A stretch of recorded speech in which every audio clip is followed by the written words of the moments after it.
flag at a time.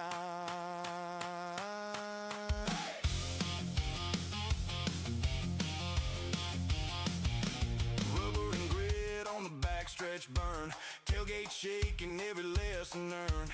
Paint chip raw, but the pride stays clean. Hit that throttle like a war machine. Hear that rumble roll, get low, stay mean. Come out of the corner like a headline machine. Hey! HVRL Truck Series, hard racing at its best. HVRL Truck Series, we go harder than the rest. Tear it up, hey, keep it burning. Tear it up, hey, hold the line. HVRL Truck Series, one flag at a time.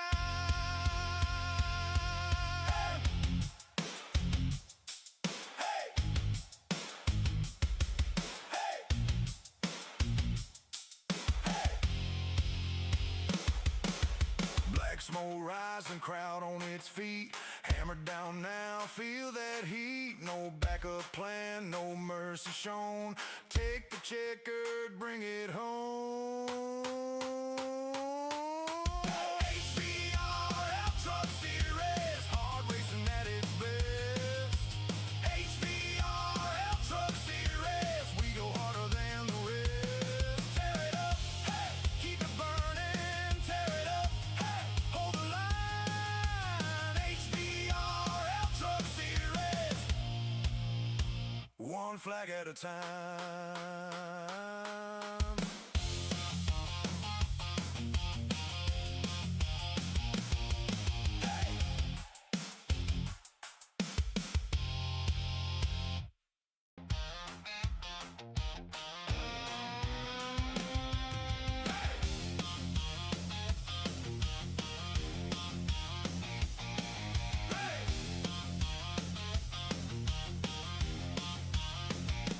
Dust on the fender, mud on the grill.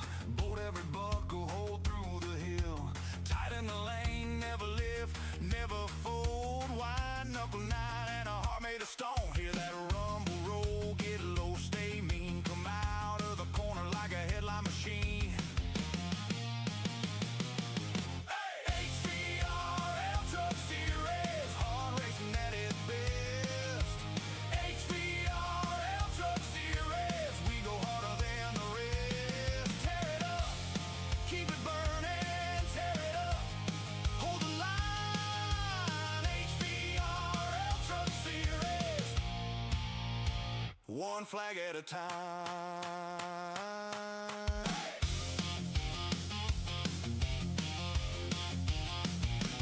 Rubber and grit on the backstretch burn, tailgate shaking, every lesson learned. Paint chip raw, but the pride stays clean. Hit that throttle like a war machine. Hear that rumble roll, get low, stay mean. Come out of the corner like a headline machine. Hey, HVRL Truck Series, hard racing at its best. HVRL Truck Series, we go harder than the rest. Tear it up, hey, keep it burning. Tear it up, hey, hold the line. HVRL Truck Series, one flag at a time.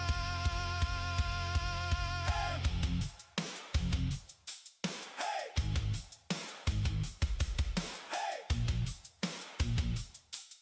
hey.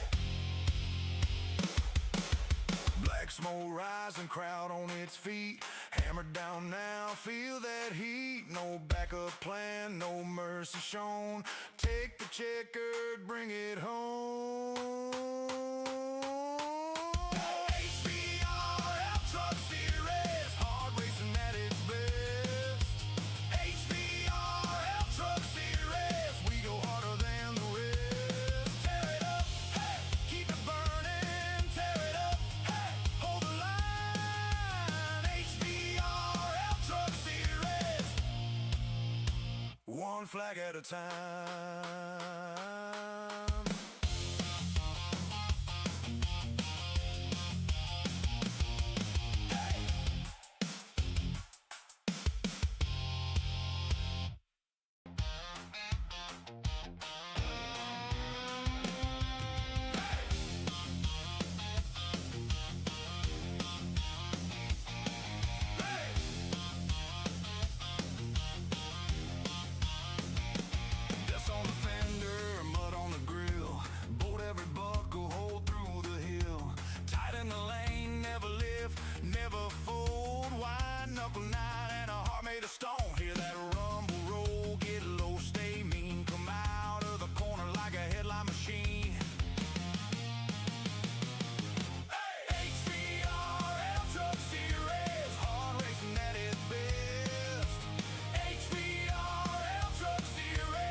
flag at a time.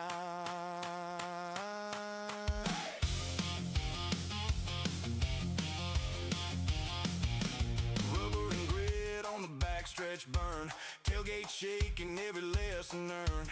Paint chip raw, but the pride stays clean. Hit that throttle like a war machine. Hear that rumble roll, get low, stay mean. Come out of the corner like a headline machine.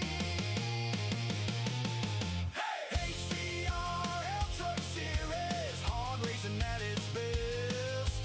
HVRL Truck Series, we go harder than the rest. Tear it up, hey, keep it burning. Tear it up, hey, hold the line. HVRL Truck Series, one flag at a time.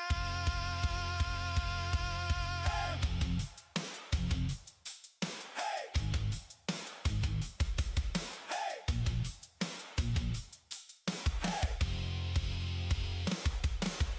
black smoke rising, crowd on its feet. Hammered down now, feel that heat. No backup plan, no mercy shown. Take the checkered, bring it home. HVRL Truck Series, hard racing at its best. HVRL Truck Series, we go harder than the rest. Tear it up, hey, keep it burning. Tear it up, hey, hold the line. HVRL Truck Series, one flag at a time.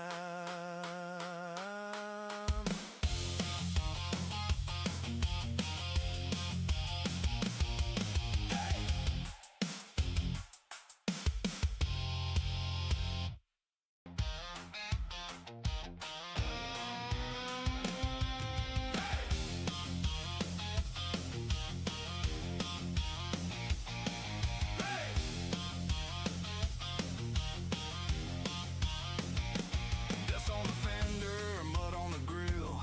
Bolt every buckle, hold through the hill. Tight in the lane, never lift, never fold. Wide knuckle night and a heart made of stone. Hear that rumble roll, get low, stay mean. Come out of the corner like a headline machine. HVRL Truck Series, hard racing at its best. HVRL Truck Series, we go harder than the rest. Tear it up, keep it burning. Tear it up, hold the line. HVRL Truck Series, one flag at a time.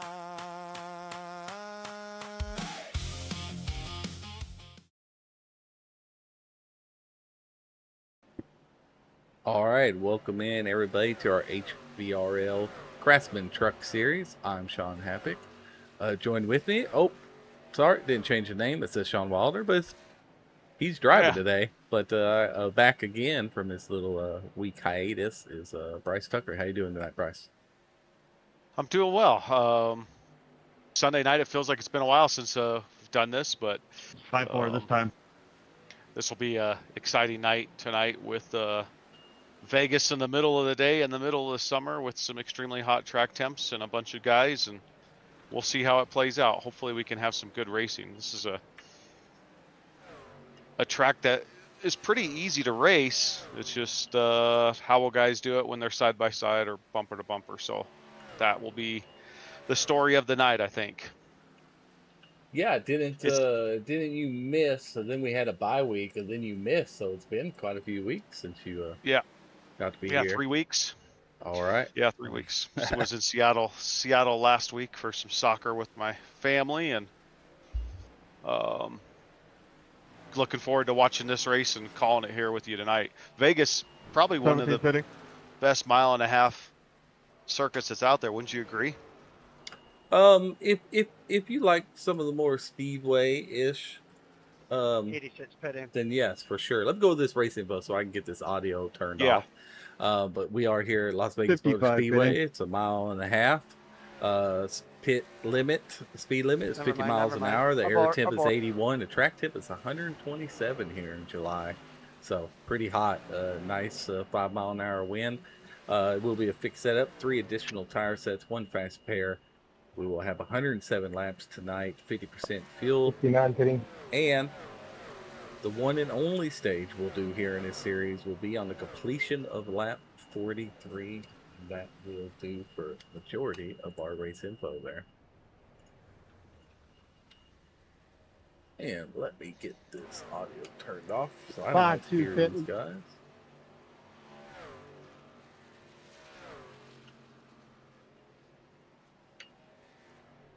There we go. All right. Now, is there maybe anyone that you would like to talk to as we can check out our tower and our leaderboard there? Yeah, let's see. We do have 44 and the 2 and the 95 and the 66 and the 53 is our top 5 in points. We're 053. That would be Wilder tonight as we have a sub for tonight. 5-2 pit. Chris Romano, you're up here in the booth with Sean and Bryce. Pretty good practice lap so far. Those track temps seem pretty high. Kind of tell us about how this race might play out with the conditions. Yeah, definitely feel like you guys saved some tires. Maybe some strategy, I'm thinking, possibly. Don't want to give that up, though. Yeah, that's understandable. Well, Yeah, we like strategy. Yeah, for Rick sure. I Petty. think last year I did something, and I 5-7 watched pit. back the race last season, and I'm thinking about doing it again, but I don't know. We'll see. Sort of just want to play it safe, so. But yeah, I mean, it's a fun track. I feel like we race good here, and a lot of guys are fast here. 51 and pitting. That lap I was in a draft the whole time, so I'm not really weighing too 55 much on pitting. it. So yeah. Sure. I haven't dissected the penalty lists, but are you one of the guys that have a penalty tonight? No, or he do you is get the not. chance to- He is not. Oh, He's look points at leader, that. and he gets to And qualify. gets to qualify. Yeah. Yeah, that's a long list. So hopefully I can Yes. get a good You starting don't have to spot tell in there. Mr. Tucker here. Yeah. I didn't sleep last night after Happy sent that through to me. It's like Yeah, it's like you're gonna be unrolling busy. Santa's list. Yeah. Yeah, it was, Well, yeah, no, it's gonna be a good race. It's always fun racing here, and especially these trucks, they all pretty close, so it'll be some tight racing for sure. Yeah, hopefully we how- get some green flag runs, and hopefully we get to see some tire wear and actually get to see some different type of strategies. And maybe for the love of God, we can get a stage that completes under green. Yeah. I agree. I'm tired of having to decide. Right? Where would you put Vegas as, like, up there in terms of likability? Is it one of your favorite tracks? Mile and a half, how does it stack up against the other mile and a halves? I mean, I think it's a lot like Kansas, obviously, and I love both those tracks. I like how both the corners are sort of not symmetrical, but banking-wise, it's sort of close compared to like Texas or Kentucky. I do like those other tracks just because it sort of makes you have to really think about how you're driving it, but this track just feels like a small super speedway, especially in these things. So it's a lot of fun. I think it's up there for sure. Yeah, I haven't driven the truck on it for a while. I put down a couple laps, so 5 or 6 laps before jumping in here just to see what it felt like. And yeah, you can, when the tires are good, you can just keep it to the floor for the most part. I mean, obviously, you're gonna wear the right front tire driving like that. When the tires are good, you can. Yeah, it's a fast mile and a half, that's for sure. So we'll see how it plays out with tell Mr. 107 Tucker laps, 3 sets of tires, and probably 40 trucks on track by the time everybody's signed in. Yeah, it's gonna be fun to watch for you guys for sure, I think. All right. Yeah, well, that's what we're looking forward to, man. I'll get you back down to your team. Good luck, Chris, and we'll see how this plays out, and good luck qualifying. Sounds good. Thanks, guys. You betcha. They have a Chris Romano in the 44 truck, our points leader, coming into tonight. Hey, how about we pull up David Wells? I don't think we got to talk to him. He's in Full Tilt Racing, number 18 there. I think Full Tilt, is that the team that has a whole bunch of guys in it? It is. Good. I don't think we really got to talk to him too much this season. Let's bring him up here. David Wells, you're up here in the broadcast booth with Bryce and Sean. Just thought we'd bring you up here and see how you're feeling about tonight. How's the season going for you and the league and all that stuff? As David stepped away from his mic probably currently. I Dave, hope can you hear not. us? He's out there driving. Well, he's got he's got Maybe he something took his muted. helmet off. Yeah, he might have. He might have. Getting a little hot there in Vegas. Those summer temps. Well, let's see. We got Chris Bargessi. You can bring in Reno Connor, Robert Rambo. We'll let's we'll get him bring in back. a representative, at least a full tilt. So let's see if we can find someone here.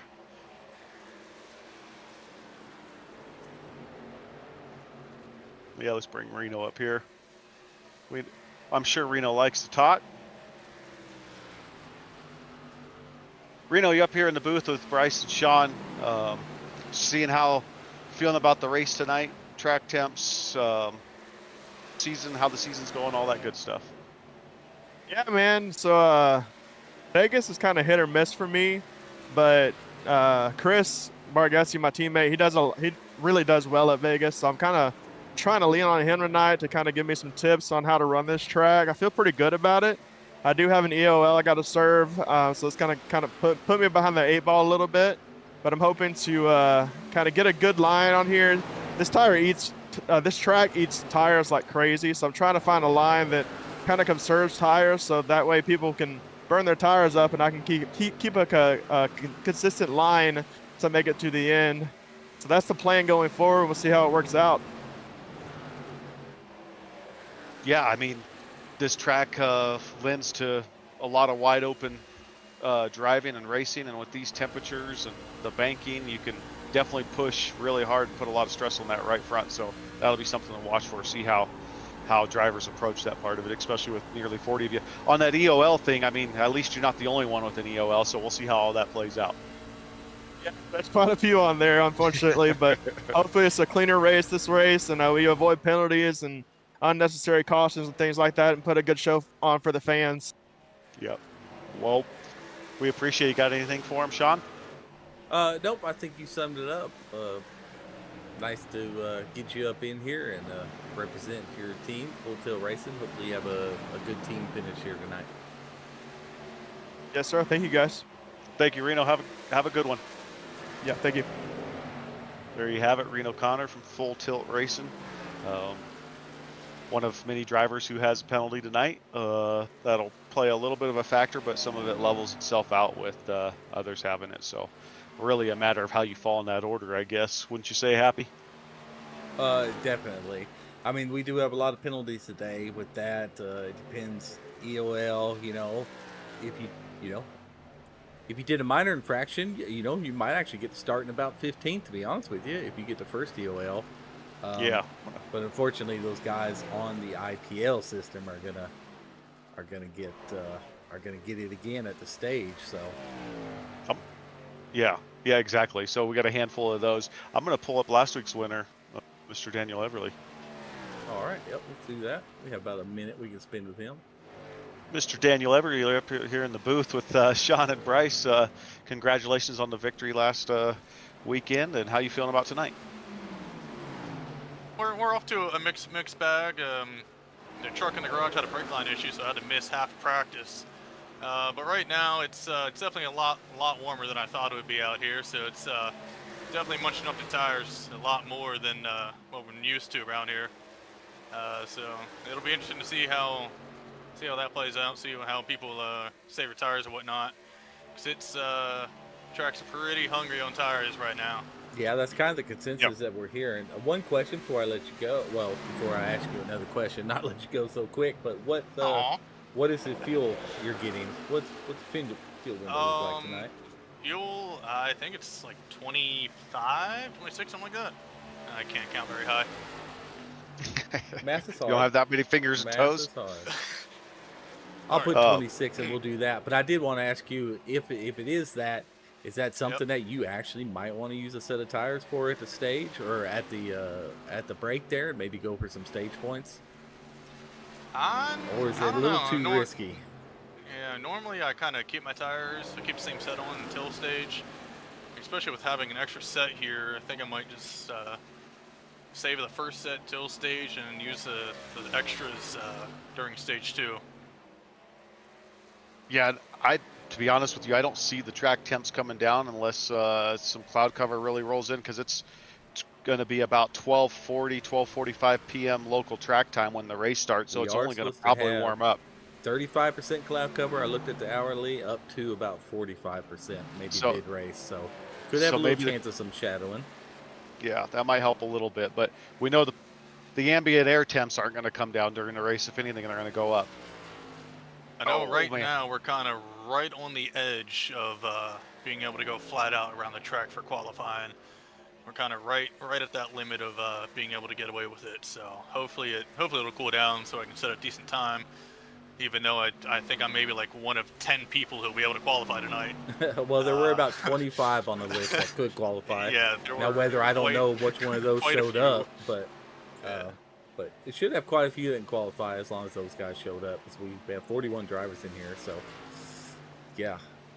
You get to qualify or no? I should be able to. I got off the IPL, surprisingly. And I only got a warning, so I should be alright. All right. Well, good luck to you. As we got about 20 seconds to go before we go to qualifying, so we'll let you get to it, man. Thanks, Sean, bros. Volunteer racing, was it? Yes, sir. All right. And yep, I just just, make had, sure to, to. I just had to fix my mouse there. Yep, There we just have make sure it. to Last announce- week's winner. Yep, just make sure to announce everybody they can't qualify if they have a penalty. Session is ending now.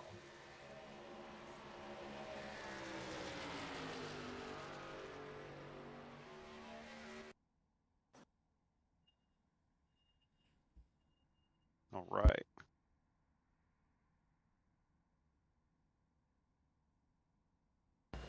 All right, let's pull up that telemetry. It'll tell us on their first and second lap how far they are over or under pole position.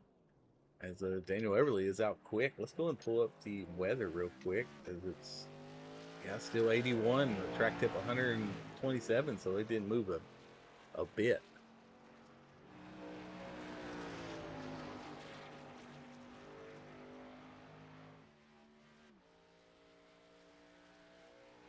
So we are on Daniel Everly right now.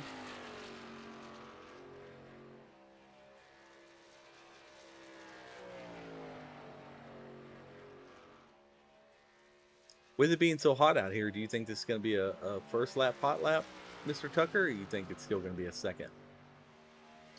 I would say should be a first lap hot lap That's if what I was had to thinking, guess. too. I think a lot of guys are going to go for their second, and let's see if and maybe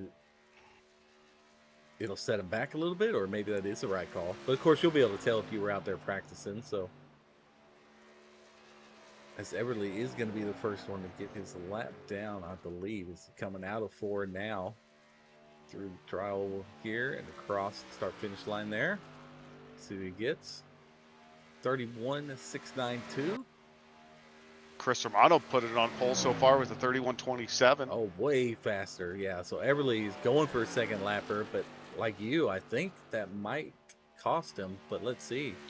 Chad Bass just put it on provisional Oh, pole he right is now with plus. 31.24. He is plus 333. So he's over 3/10 from his last lap right now as he's coming across. So I think he kind of made his bed there. No, he didn't. Yes, second lap, hot lap. There he goes. Barely gets. Daniel Everly. Whew. Yeah, there he goes. Guess the plus was a positive there. Reginald Harris here coming around. His first lap will keep up with that. He's up 500s right now.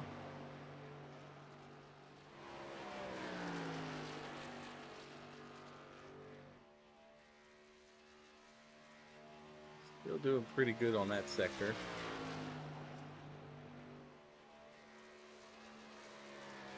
Shows him with a really good time for pole right now. Very close to it for the 52 Reginald Harris Jr. If the telemetry is right, let's see.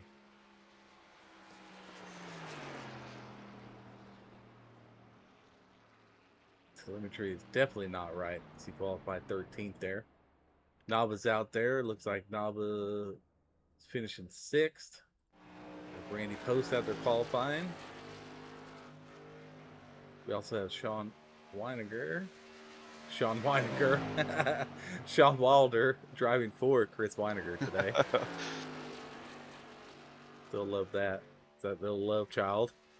Yep. Just looking over this list here.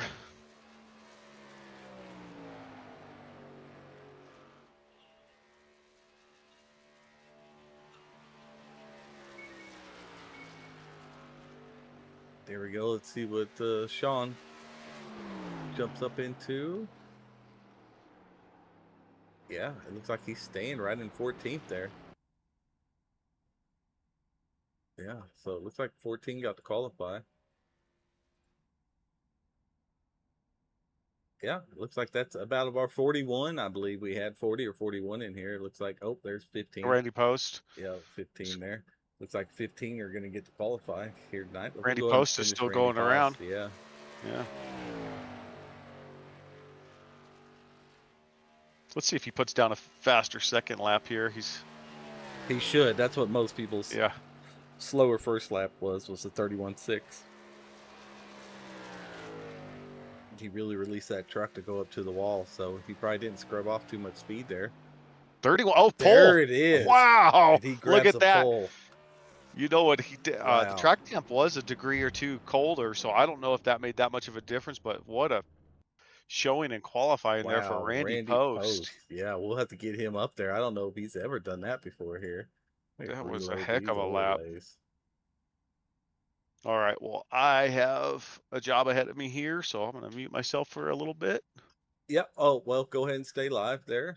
We're going to go ahead and pause for a little bit, and we'll get back to you when we get done with this drivers meeting, and we get all these penalty done, and we'll get back to you when we get ready to do the starting grid.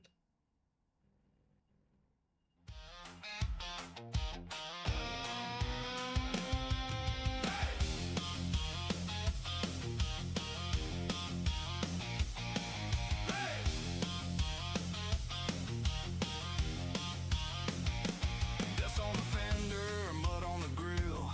Bolt every buckle, hold through the hill. Tight in the lane, never lift, never fold. Wide knuckle night and a heart made of stone. Hear that rumble roll, get low, stay mean. Come out of the corner like a headline machine. HVRL Truck Series, hard racing at its best. HVRL Truck Series, we go harder than the rest. Tear it up, keep it burning, tear it up, hold the line. HVRL Truck Series, one flag at a time.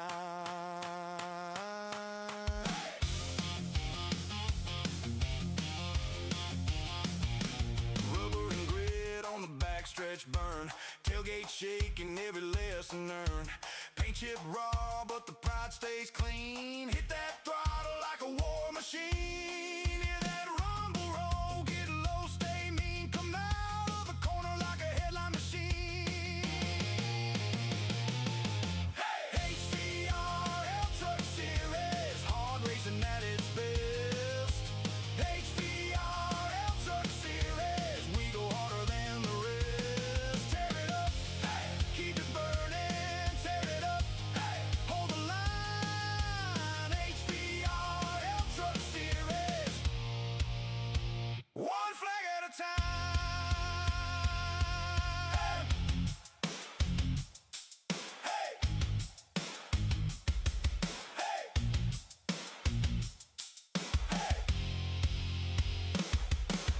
Black smoke rising, crowd on its feet. Hammered down now, feel that heat. No backup plan, no mercy shown. Take the checkered, bring it home. HVRL Truck Series, hard racing at its best. HVRL Truck Series, we go harder than the rest. Tear it up, keep it burning, tear it up, hold the line. HVRL Truck Series, one flag at a time.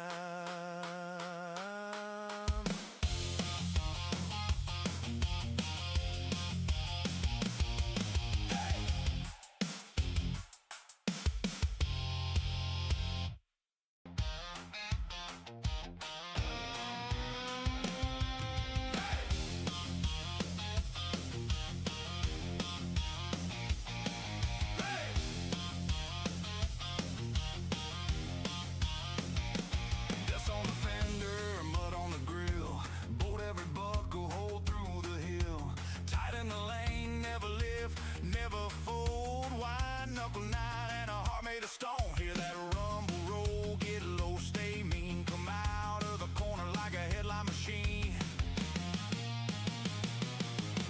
HVRL Truck Series, hard racing at its best.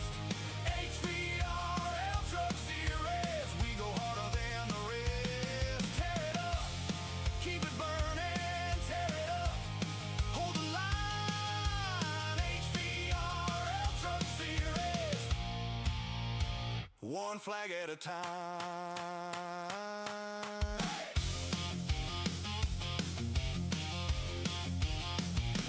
Rubber and grit on the backstretch burn, tailgate shaking, every lesson earned. Paint chip raw, but the pride stays clean. Hit that throttle like a war machine. Hear that rumble roll, get low, stay mean. Come out of the corner like a headline machine. HVRL Truck Series, hard racing at its best. HVRL Truck Series, we go harder than the rest. Tear it up, keep it burning, tear it up, hold the line. HVRL Truck Series, one flag at a time.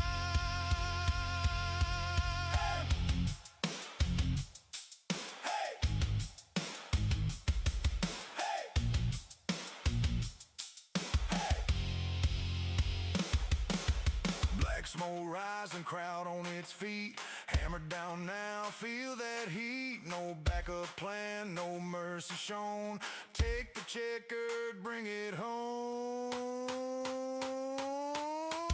HVRL Truck Series, hard racing at its best.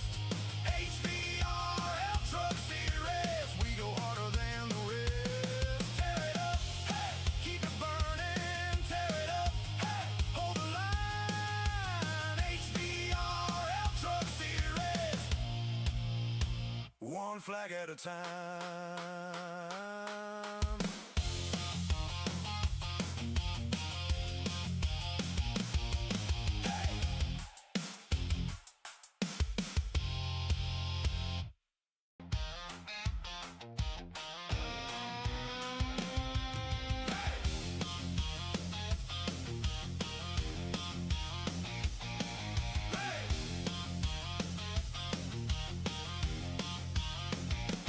Dust on the fender, mud on the grill. Bolt every buckle, hold through the hill. Tight in the lane, never lift, never fold. Wide knuckle night and a heart made of stone. Hear that rumble roll, get low, stay mean. Come out of the corner like a headline machine. HVRL Truck Series, hard racing at its best. HVRL Truck Series, we go harder than the rest. Tear it up, keep it burning, tear it up, hold the line. HVRL Truck Series, one flag at a time.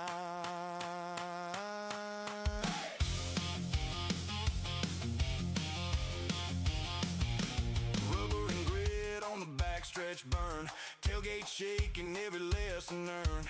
Paint chip raw, but the pride stays clean. Hit that throttle like a war machine. Hear that rumble roll, get low, stay mean. Come out of the corner like a headline machine. HVRL Truck Series, hard racing at its best.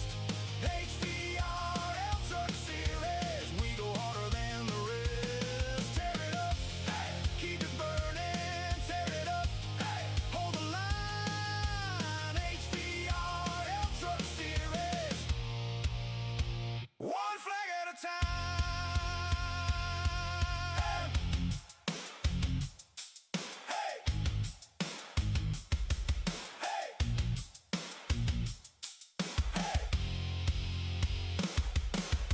Black smoke rising, crowd on its feet. Hammered down now, feel that heat. No backup plan, no mercy shown.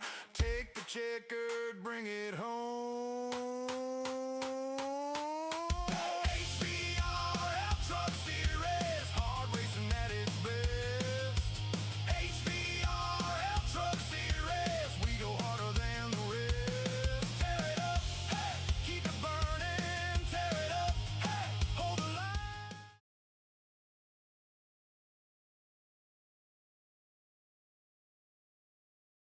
given as a 30-second hold. Yes, it'll be a 30-second. And welcome back, everybody. Yeah, because one of them said they had a 55-second. No, I don't think there's anything. I don't think there's such a thing. Yeah, I don't. Should it be? I guess we'll see. But Yeah. man, we didn't get to talk to Randy Post. Man, I really wanted to. But let's go ahead and start with the rolling grid. Is here. We got Randy Post in P1, Daniel Everly in P2. So we have about 40 seconds here before they get cut loose. P3, Chad Bass. P4, Joe Hudson. Shouldn't have qualified, but he did. He'll get an extra penalty next week for that. He'll be going to the back. Kyle Rogers P5, Chris Mono P6. All these guys will go up a position since he qualified. We'll get EOL P7, Justin Nava, P8, Stanley Hill, P9, Corey Moore, P10, Dustin Bloodworth, P11, Kel Dees, P12, Donovan Cliffs, P13, David Wells, 14th, Reggie Harris Jr. And P15, Sean Wilder, driving for Chris Weiniger. P16, Kean Fry.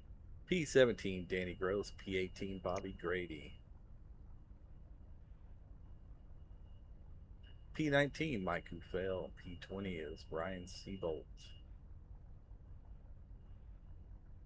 P21 is Sean Hughes. P22 is Lucas Bray.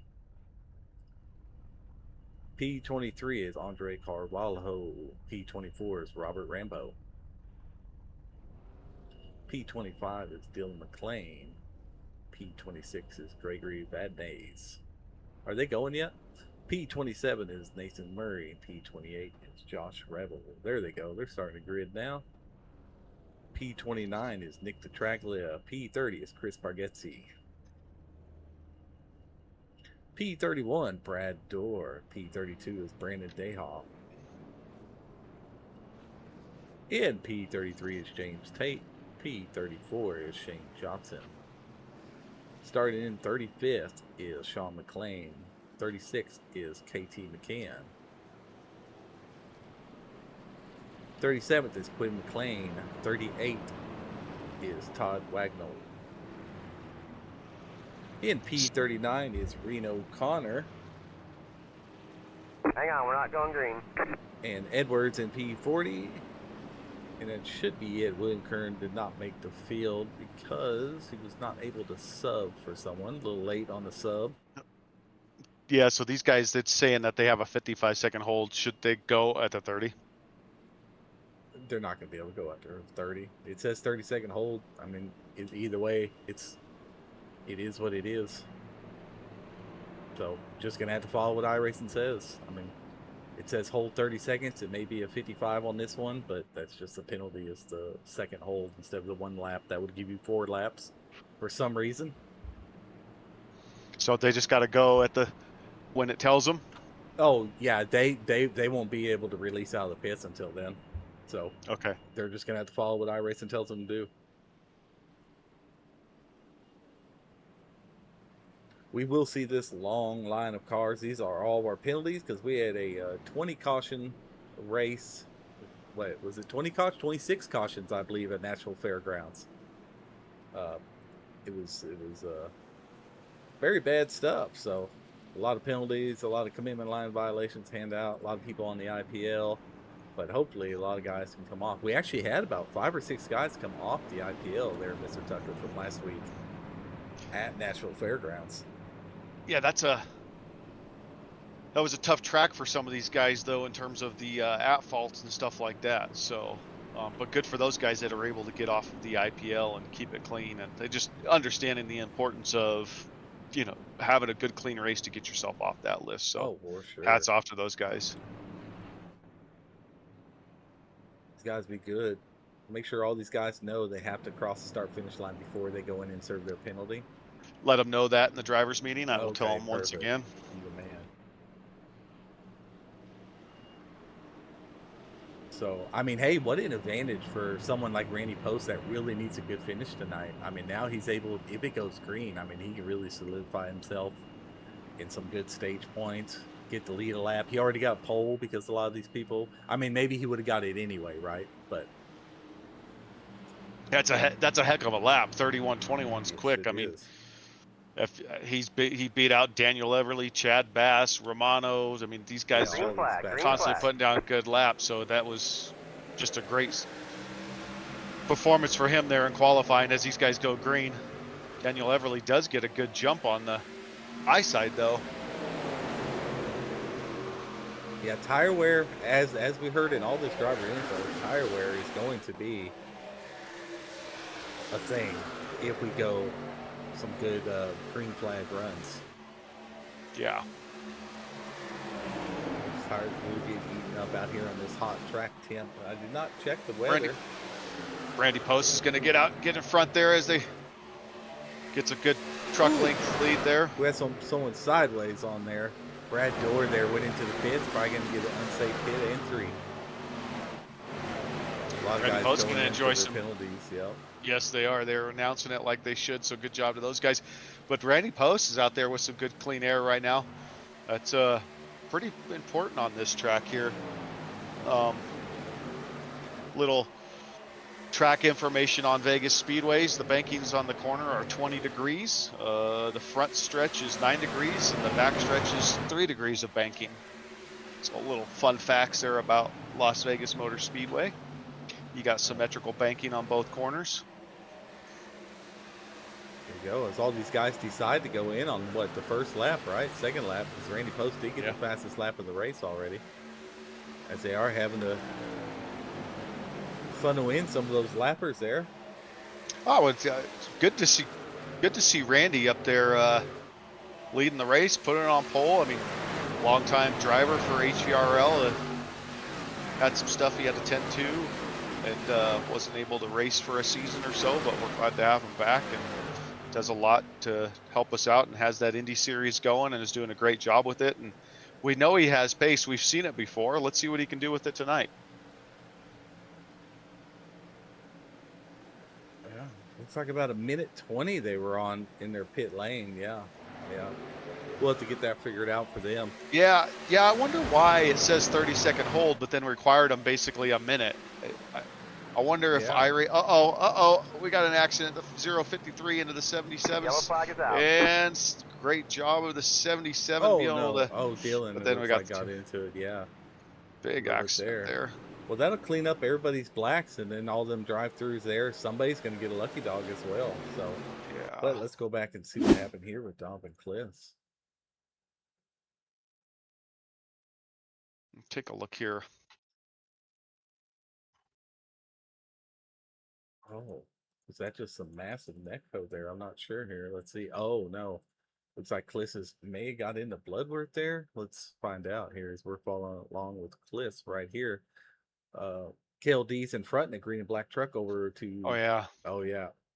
Yep. It looks like KLD's starts going up. He tries to overcorrect it. Nowhere for the 053 of Wilder to really go, and he just neck codes him just a little bit as he tries to slow up, and then that's going to give a ride to Donovan Cliss there. Yeah, that's more net code than anything there. But it happened because obviously Cliss kind of came up and got a little loose. He was able to kind of keep it clean, and then he kind of came down, and Dylan, I guess, didn't have anywhere to go there.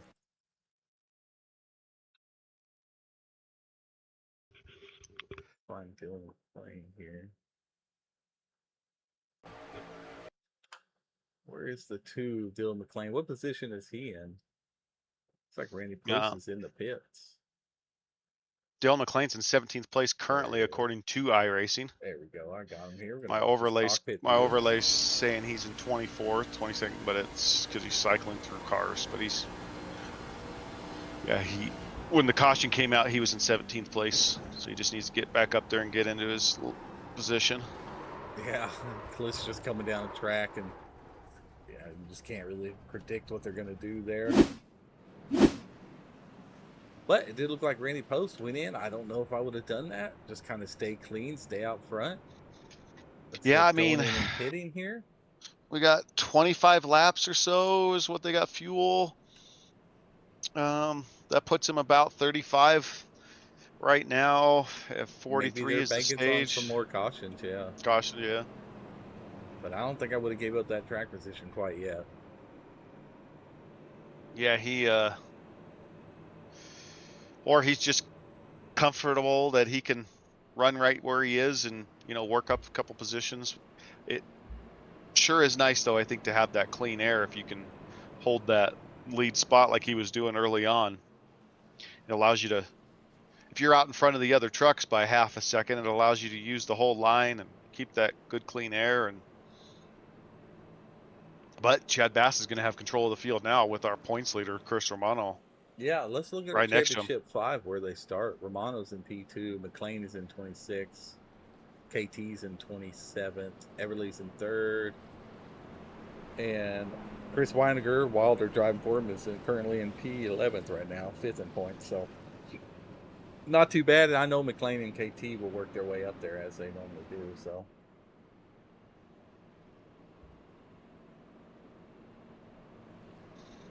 these guys got to work their way up there. I mean, I don't think we need to throw another lap there.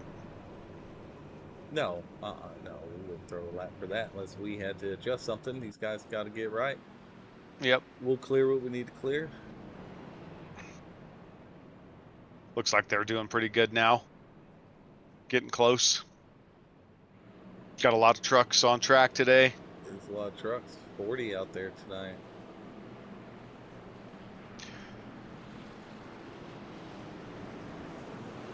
iRacing, if you listen into HVRL, if we can get out a TV mix cam for Every track and maybe Las some Vegas. static. Yeah, every track. Yeah, and static.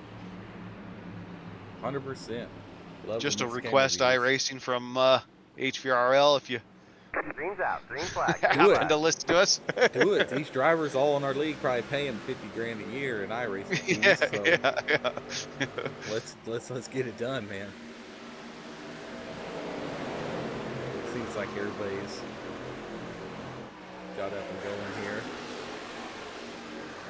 That was the last time. I don't want to see that. I want to see the gap, please. Thank you. Chad Bass out front, leading the pack.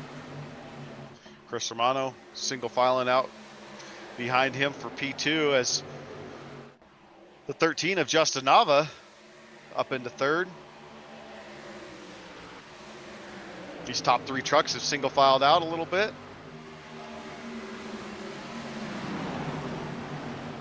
Because you got Daniel Everly and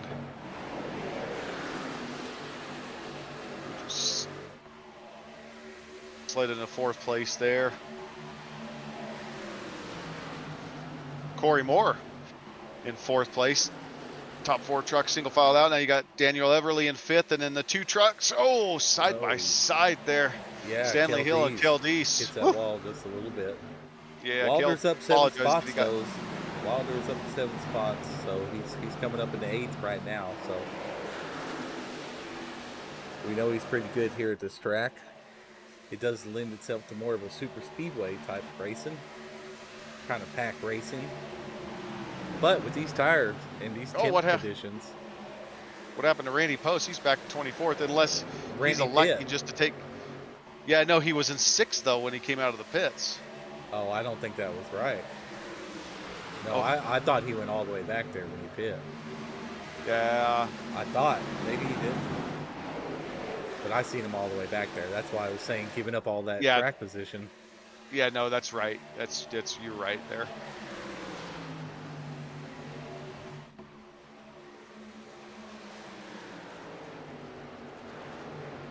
Randy could be playing the long game too. But he earned to be up front. If I was Randy, I would have stayed out. Yes, me too.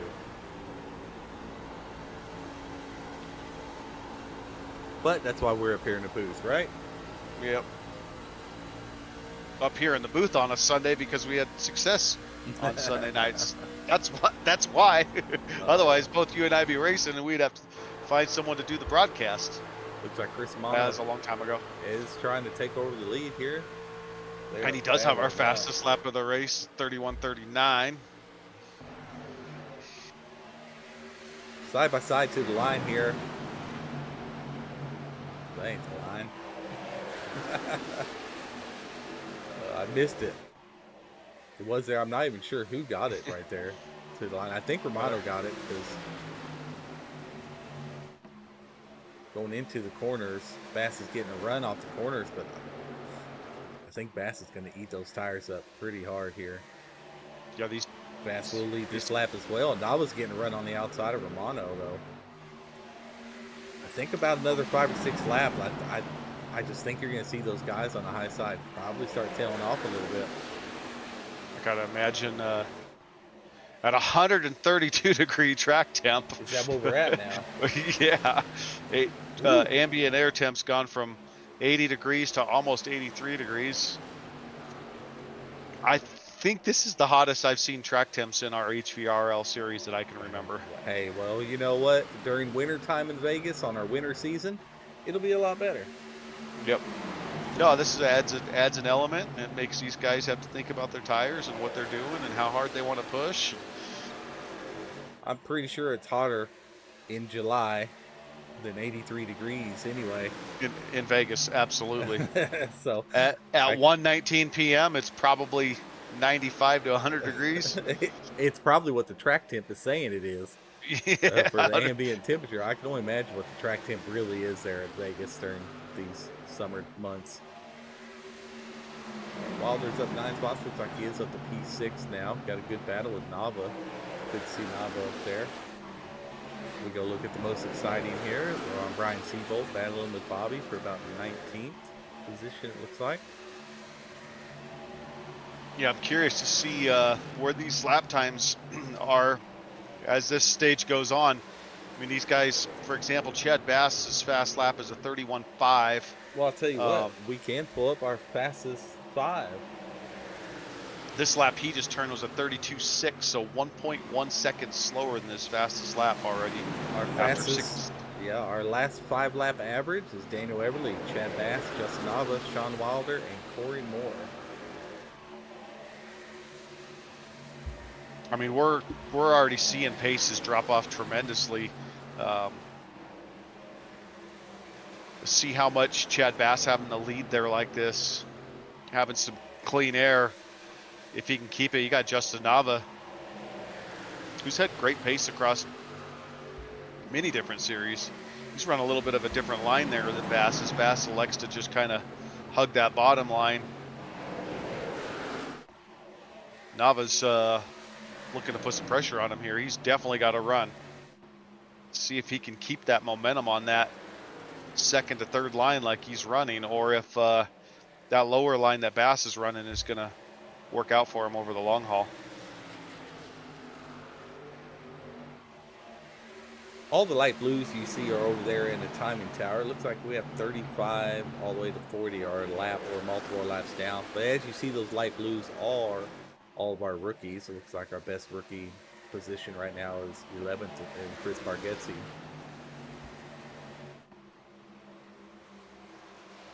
Las Vegas Motor Speedway opened in 1996. Oh, look at this. It looks like we're starting to get a little bit of cloud cover there, Bryce. Yeah, track temps come down 2 degrees, 130 from 132. Oh, a little sunlight on the front stretch. Yep.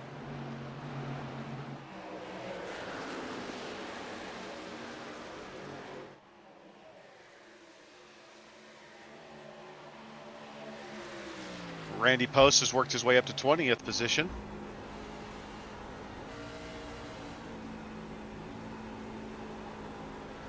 Yep, we're on his roof cam right now. That's where it says our most exciting is right now. As he's feathering that throttle. Dylan McLean, we're watching up into 19th right now, working his way back. Keldeese. Yep, Keldeese up to 10th strong. place. Yep. David Wells in 24th. Guy we tried to talk to, didn't want to talk to us. Didn't want to talk to us, yeah. Brandon Dayoff in the 51 truck. Running 25th. If Brandon keeps it clean, I expect we might see him move his way up the field as the night goes on.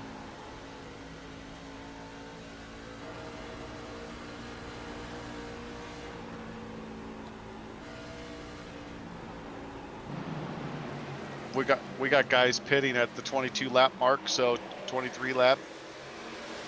Yeah, so we're looks like 22, 23 laps of fuel.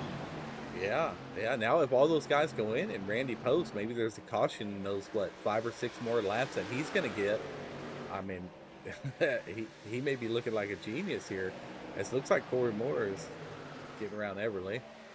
So Dylan McLean is 1 spot ahead of Randy Post currently, and he has the same pit strategy as Post. But those two, with this pit cycle here, this might work out well for them. If it stays green, obviously they're going to have to pit, but everybody's pitting. I shouldn't say everybody, but we got a good portion of the field's going to be pitting here. Sean Wilder's getting tires. Wow. Yes, I had a feeling this may come into play because we have 3 sets here tonight. You know, why not use one here? If it stays green, Wilder's looking at winning this stage. Our leader's pitting. Our lead trucks are going to be pitting, it looks like. They're calling it out. We'll go down to pit lane 1 here. We'll check out that camera view. That is, well, maybe pit lane 2. Watch him come in the pits here.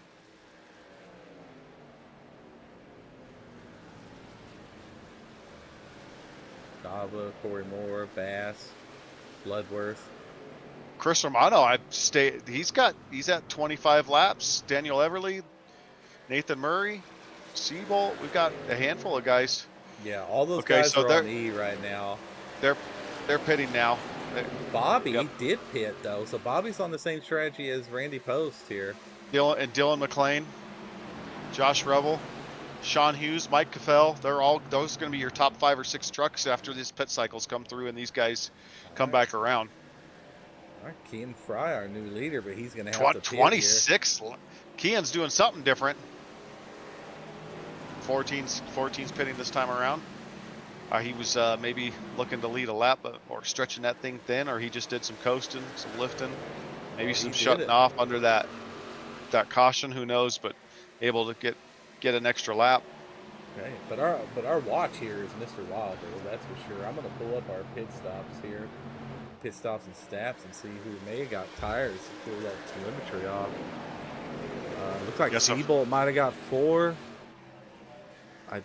Wilder, got 4. Chad Bass got 2. A lot of fuel only. Chris Romano looks like he has 2. Nava got 2. Chad Bass 2. And Sean Wilder 4. So Sean Wilder might be the only one that got 4. But we'll see if those 4 can catch up to those 2s.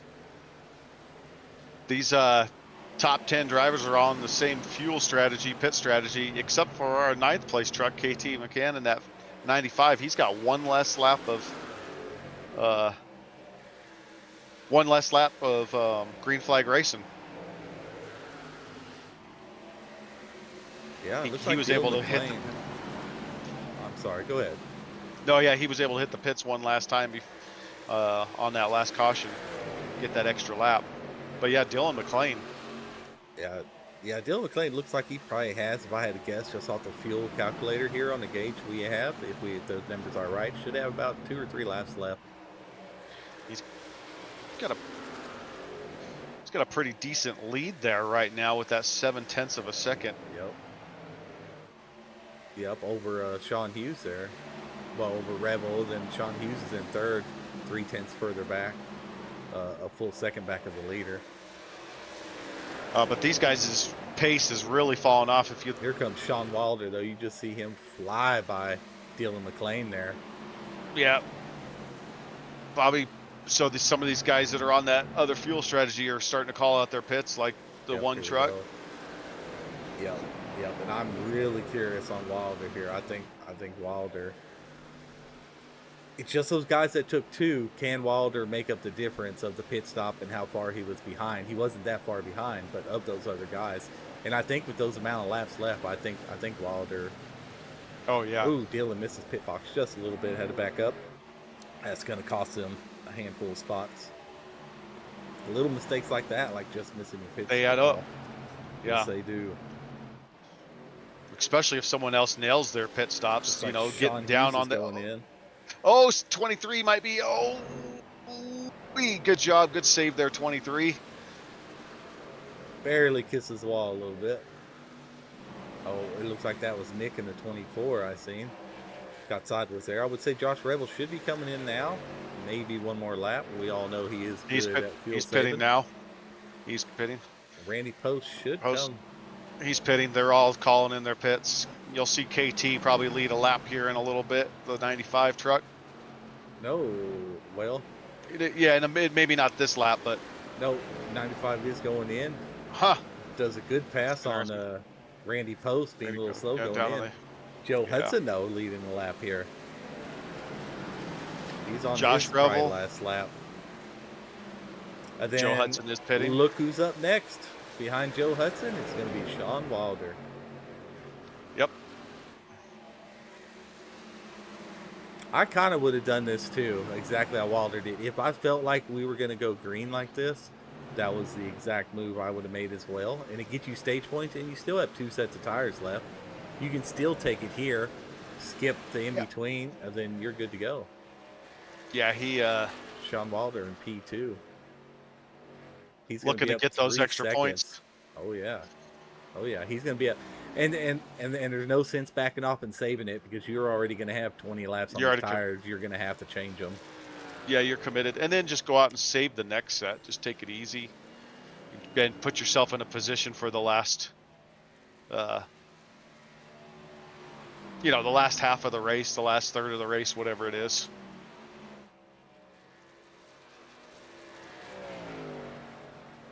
Yeah, he's got a substantial lead. I mean, he's 3.5 second lead right now. And just climbing. Badney's black flag there. Looks like Lucas John Bray should get the lucky dog if we make it to stage here. He's in position to get his lucky dog anyway. Sean Wilder's a full second a lap faster than the second place truck of Daniel Everly. Oh yeah, 4.5 seconds lead right now. I figured with that amount of time left, that was the right move. That's why I was trying to hint around to Everly, I think it was, to go for that stage win if he wanted it. But if Everly didn't take tires and he's going to walk away with P2, I mean, that's a win, right? Yeah. I mean, now that he got around that lap truck, it's almost 8 seconds till the next truck comes into play. So not only is he on those fresh tires, but he's in that fresh air. Now it looks like Shane Johnson. He just has to hope. Shane has to hope Wilder doesn't pass anybody else because he will get the lucky dog now, Shane Johnson. Yellow, yellow, yellow. Oh, we got a caution. Oh, no. That's not going to be our stage either. That will not be our stage. No. Let me see what happened here. I can't see anything that happened.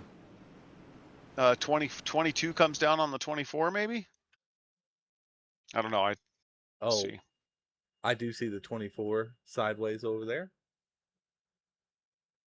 Oh, I don't know what happened, but I don't know what caused it.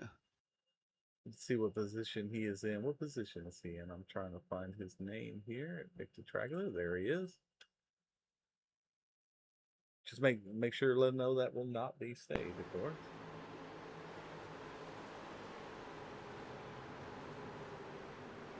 Oh, yeah, the 24 and the 22 just kind of collect each other. Just kind of a... Nick's trying to stay off of him, and looks like the 22 actually probably comes down more, if anything, on Nick. Probably just a racing deal, and David Wales gets involved in that, so...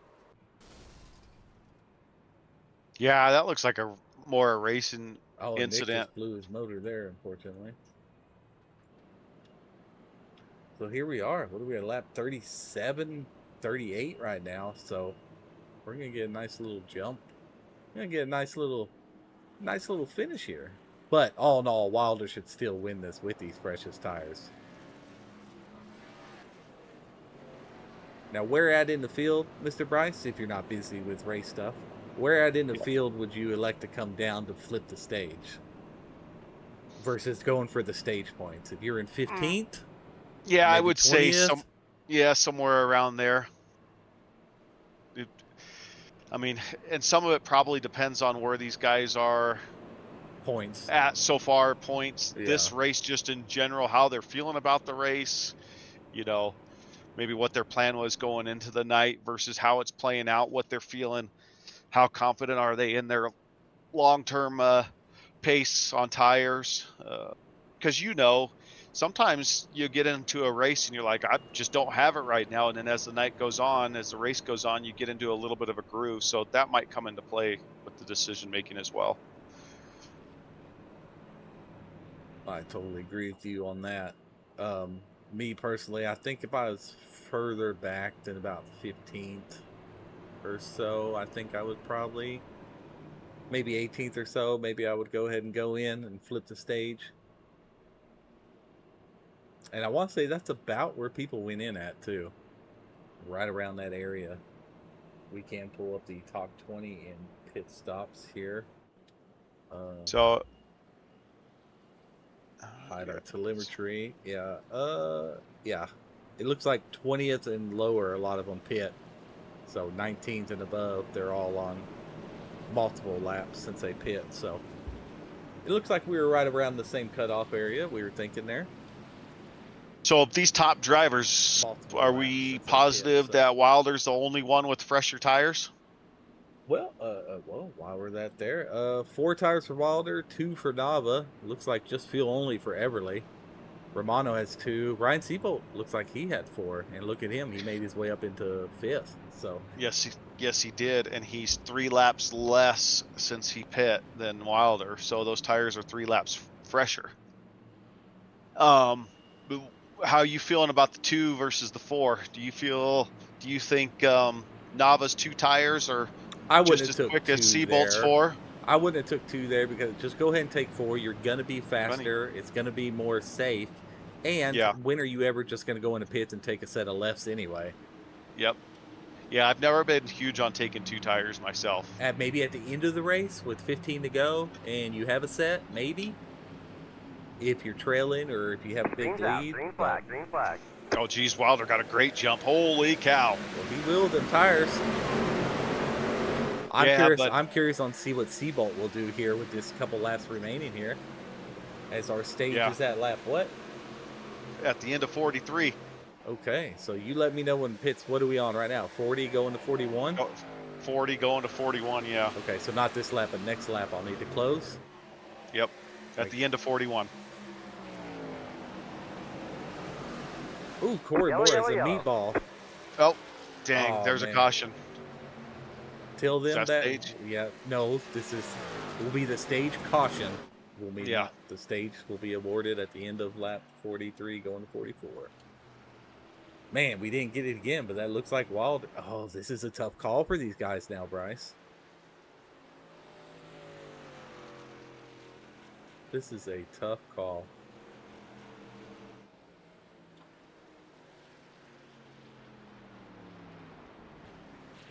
Yeah, this is a tough call. This is a real tough call for someone like Wilder right here. And all these guys, I mean, this is 25 points. I mean, Wilder's got to stay out though. He's put himself in. Absolutely. You have to, and just hope for caution. This is your whole plan. Look at that. Romano, Nava, Seabolt, Bloodworth, KT, Stanley, all those guys are going in. Yeah, but Wilder sold everything on winning this stage, so it's what he has to do. So, Kean Fry, Josh Rebel, Brandon Dayhoff. Look at that. They get all the way up into a top 5 there. They were looking at maybe a 10th place, and now they get 5th place stage points there. We do have some decent cloud cover because ambient air temp's gone up, but track temps are down to 126. Well, there we go. That will help a little bit. And we're on, what, 41 going to 42? So... Yep, we're on 42 now.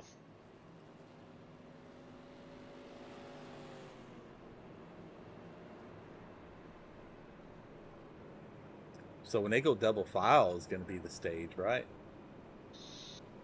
Yeah. Yep. Interesting. Yeah, that is a shame for Wilder, because I felt like he was set up in a really good position to get the stage, get to go in. Looks like Sean McLean's going to get the lucky dog there, number 22. A lot of race left, though. Oh, definitely a lot of race. Just he's going to be He's not going to have very many laps though once this thing goes green before he has to get in. So, If I had to guess, he has about 6 laps. yeah, maybe 7 with this caution. We had one other caution, didn't we?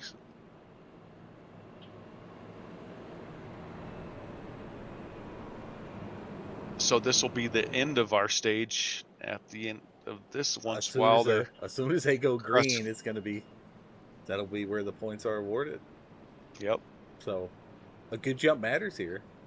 Oh, we got to do EOLs. Holy cow, I forgot. Poopy. Well, My bad. It's fine. Tell them we're going to extend it. Yep. Hang on, we're not going green. Okay. And get to it. I can help you out here. I got it. Okay. Rambo. Oh, yeah, I'll tell you that. 41 and 17 after a Rambo. Yep, 41-17.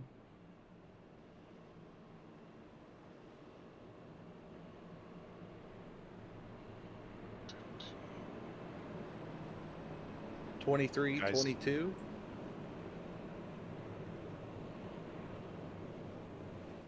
65. 65-71.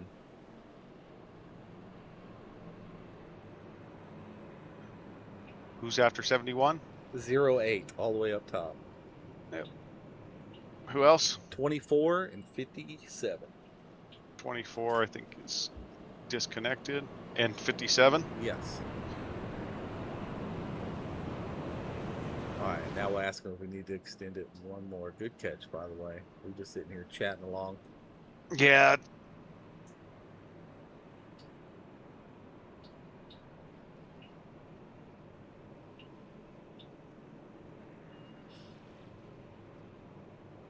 See if they can get it squared away. If not, more than happy to extend it one. Other than that'll be it for the remainder.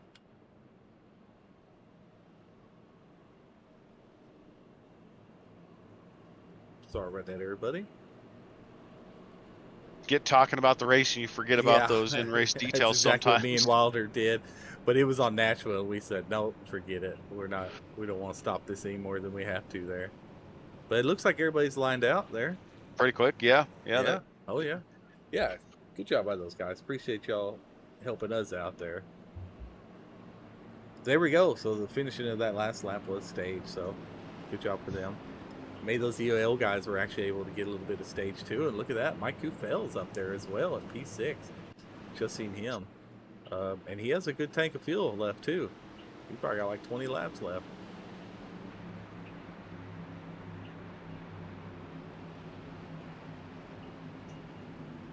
We're able to Green do flag, that. green flag, green flag. There we go, green. See how this plays out here. Wilder's able to get 5 or 6 good laps in. Todd has a black you know, flag for some reason. I don't know why, but wasn't asked to have it cleared, so Bill McLean up P2. Oh, go ahead. Sorry, 55 Brian. is pitting. 55 is pitting. That must be a legitimate black flag that he knows he did something wrong. Probably speeding into pits if I had to guess. You know, Wilder's hoping for a caution as much as he's out there leading the race. He's by far the longest on track without pitting. Kind of surprised he has such as lead as he does. I'm curious on like Romano, like, you know, did they come in and take the left sets? Did they come take all 4, you know? I'm going to go ahead and look at the pit stops and stats real quick and look. Oof.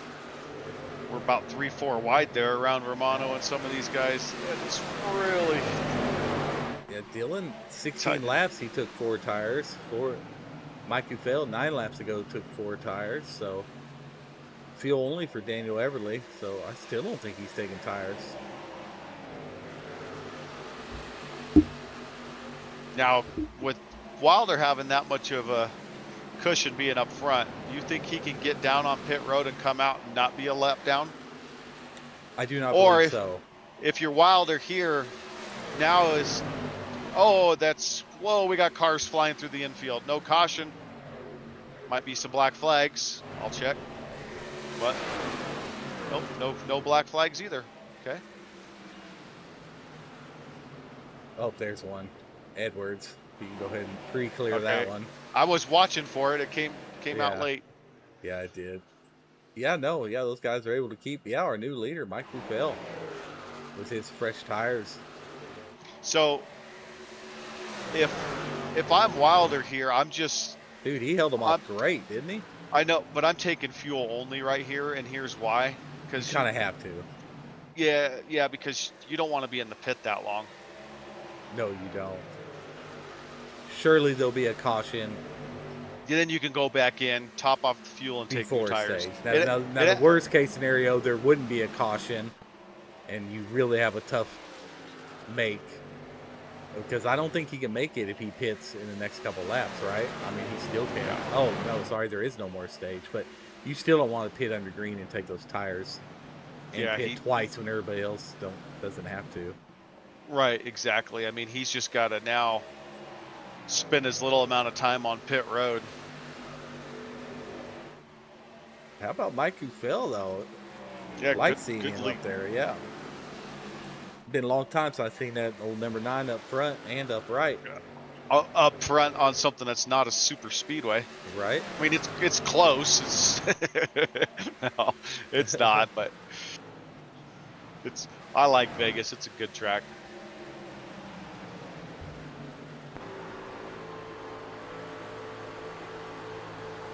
It's about 15 miles to the southeast of the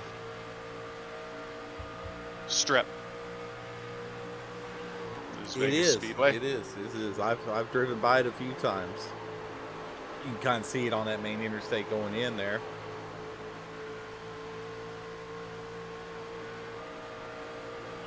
Track temp's back up to 130 degrees. It's 1:45 p.m. local track time. Really, it's kind of spread out now, to be honest with you. I mean, you have a few trucks that are bunched up, like here in 19th, as we're watching Rambo and Reginald battle it out for 19th. Wilder's pitting now. I'm going to stay in and see what he does here. I'm curious. I mean, if you're getting tires, I mean, you might want to go in and get 2 if you're getting a full tank, because it's going to be the same.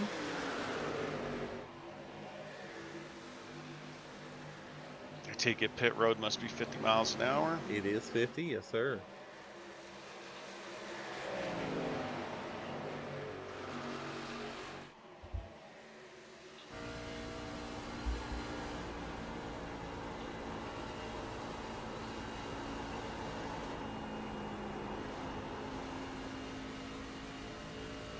These here, those tires screeching just a little bit.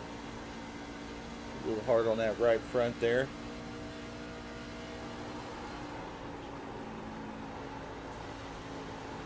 Take a look at our track map. You can see they are spread out here quite a bit. Different tire strategies, different fuel strategies going on. Definitely change things up as we just passed our halfway mark here. 66 pitting. There's some interesting strategies going on in the way this might play out. 54 of 107 laps. You got guys like our leader, 17 laps since they pit. And our stage winner, Sean Wilder, is fresh out the pit, and he's going to have to pit one more time. Yeah, I know Romano has about 4 better lap tires than I think Mike Buffel has. Mike Buffel and Kildese are on 17, 18 laps, and Romano's on 14 now. Everybody's going to have to pit twice, except for Wilder. He can pit once. So, one more. He already pitted one more. once, Yeah. So yeah. So still got 2. He's really. His strategy right now is fine. Mm-hmm. It did because he was able to go those extra laps there. Mike is still holding him off there with that middle line, so it's a great battle for the top 3. As Chris Romano does get the lead, and see if he gets it at the line. Romano will lead that lap there.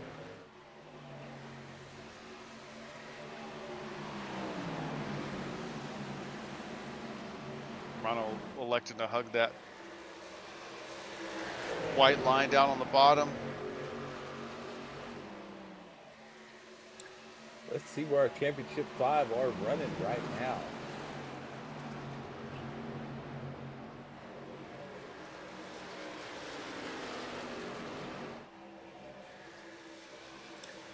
Romano first in points is running P1.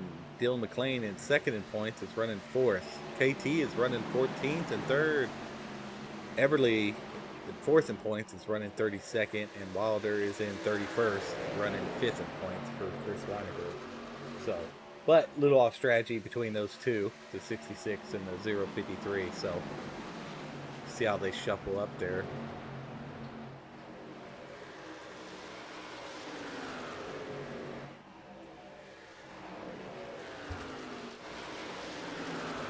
Dylan McLean's 28 laps since he pit last. He's sitting in P5 right now. Look for him to go down and pit anytime here. Yeah, we will bring up our pits. See when since they last pit. Everybody's in 17 to 21 range in the top 20. Yeah, it's interesting because all these guys are gonna have to pit regardless here Right. and Right. another time. So that should shuffle Wilder back out to the lead Pit. for a handful of laps. What Yeah. did he do in his pits, by the way? I didn't Oh, hear you. I didn't pay attention to him completely when he. Oh man. He's on his old tires based off his lap times. Oh yeah. Yep. An 8.83 second pit stop. So, yep. Just feel only for him. It looks like. So he still has 2 sets of tires. He's worked his way up to 30th. Yeah. He's looking to go in here, take the tires, and then if there's a late caution with 15 laps or so left, he has another set he can throw on. But he is a lap down right now. And and he won't get the lucky dog as of right now. He's got to get around Lucas Bray. He's a lap down, but so is Daniel Everly. Daniel Everly is in 31st place. He is on fresh tires.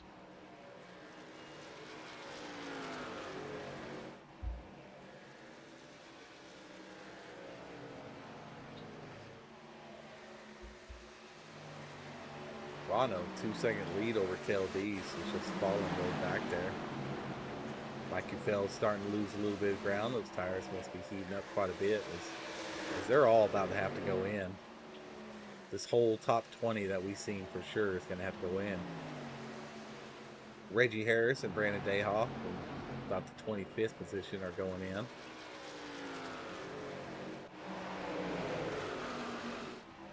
Here's Nava back, fighting up, trying to take P2 away from KLD's. Chad Bass is hard charging as well. Well, his Bloodworth's up there as well. Was doing good in points. He had to take a hit on the provisional last week because he was enjoying the NASCAR race, I believe. Well worth it, I'm sure. Yeah, absolutely. Bobby Grady up to 8th place. There it is. Oh, and Bobby probably has more fuel than most of these guys. Ooh, they hit the wall right there. Bobby, good avoidance right there. Yeah, the 47. I got it on most exciting right now. It just happens to be kind of in that area where Bobby is. Noticed he was in 8th place. Mike Kufel still doing a pretty good job, but falling off a little bit from where he was. Mike Kufel, Kel Deese, both 26 laps, and Chad Bass as well since they pit last. Yeah, and Nava is running the same laps as Romano right now, so it looks like their tire wear is about even. So if it comes down to it, that could be a great battle for. Yeah, they're on the exact same pit strategy in terms of since they pit last, and their lap times are within 100th of a second of each other.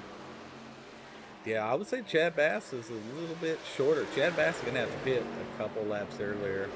Same with Mike Ufell. Bobby can pit a couple laps later up with the leaders. Same with KT and Andre, Corey Moore. Yeah, here comes Romano now. Romano, Chad Bass, Mike Ufell, Murray Gross. Nava, Bloodworth, Bobby Grady. Our top 3 are all on the same pit strategy, and then KT. So all these top 10 drivers are all on the same pit strategy right now. And you see a lot more guys pitting. Pit cycle's gonna come through, and we'll see how everybody cycles out after hitting pit road. Do they nail their pit stalls? Do they get on the apron with decent pace? What's their pace coming into pit lane? So all that stuff plays out on this green flag racing like this, and it's fun to see. But all these guys are gonna have to pit one more time. We have 40 laps left. They can only get about 25 on a tank of fuel. So yeah, I'm curious if where's Wilder? He's not gotten his lap back yet because these guys have not pit. As soon as Bloodworth and this lap goes, they're gonna get their lap back. He's gonna be in about, say, maybe 8th position, 6th position. Wilder will. Probably, yeah, somewhere in there. Unless these guys cycle out a little bit ahead of him, I'm not sure. All these guys are. But he's gonna have to make it to lap 70, right? No, he's gonna have to 72? make 70. Yeah. 78, 79. No, more like lap 80, 81. Oh yeah. Sorry, 82. I was off 10. Yeah. Yeah. See, I don't know. Oh wow! What happened there? Yellow, yellow. Somebody just ran right in the back. Did I see that? What happened? Oh, it looks like Andre Carvalho crashed. That really is gonna shake things up right here, man. Yes, it is. What happened? See, I'm watching Andre. Oh, Andre right was now. trying to get down onto pit road, and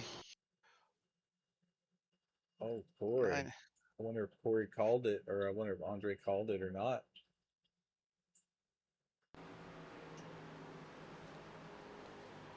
Man.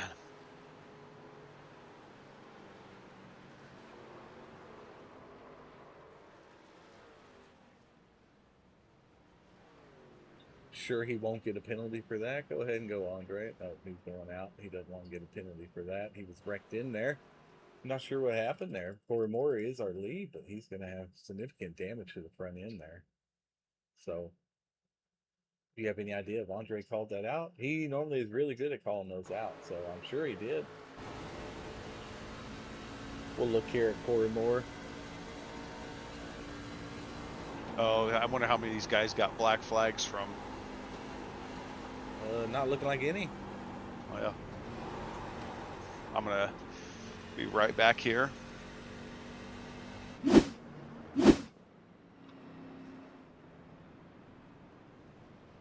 Corey Moore's going to have to go in. Dustin Bloodworth looks like he might have got a black flag there.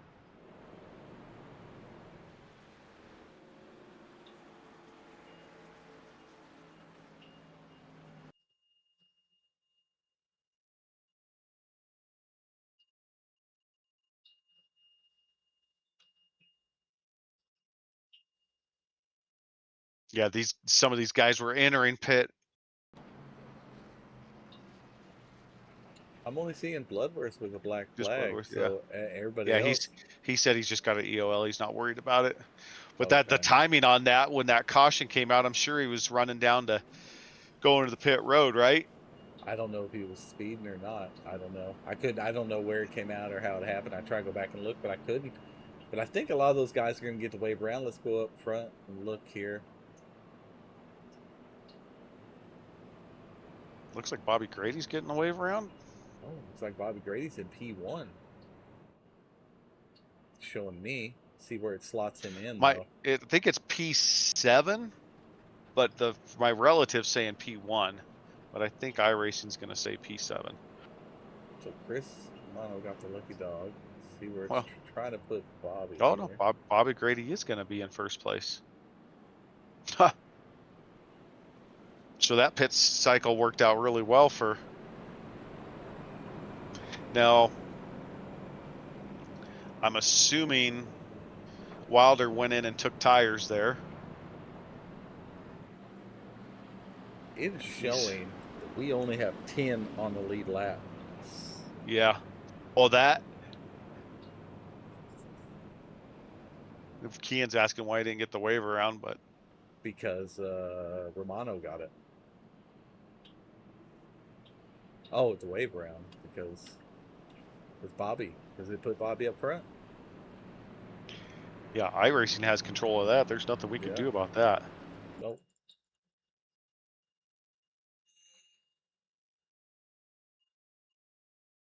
Try to go back and see.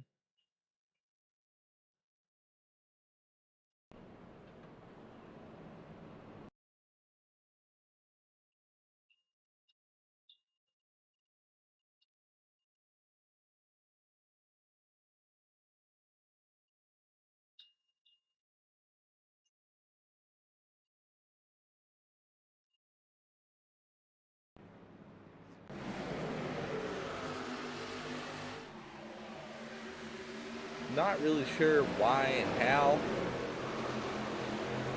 Bobby, but it let Kyle and all them right back up there as well.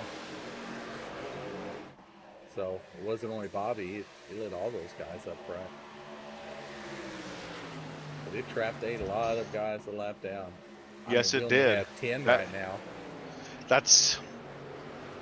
I mean, unfortunately for those guys, that's just the way it works sometimes with pit cycles and strategies and the way the caution came out. Like, I have a feeling it probably shouldn't have been a caution. I'm sure if Andre probably spoke up about that.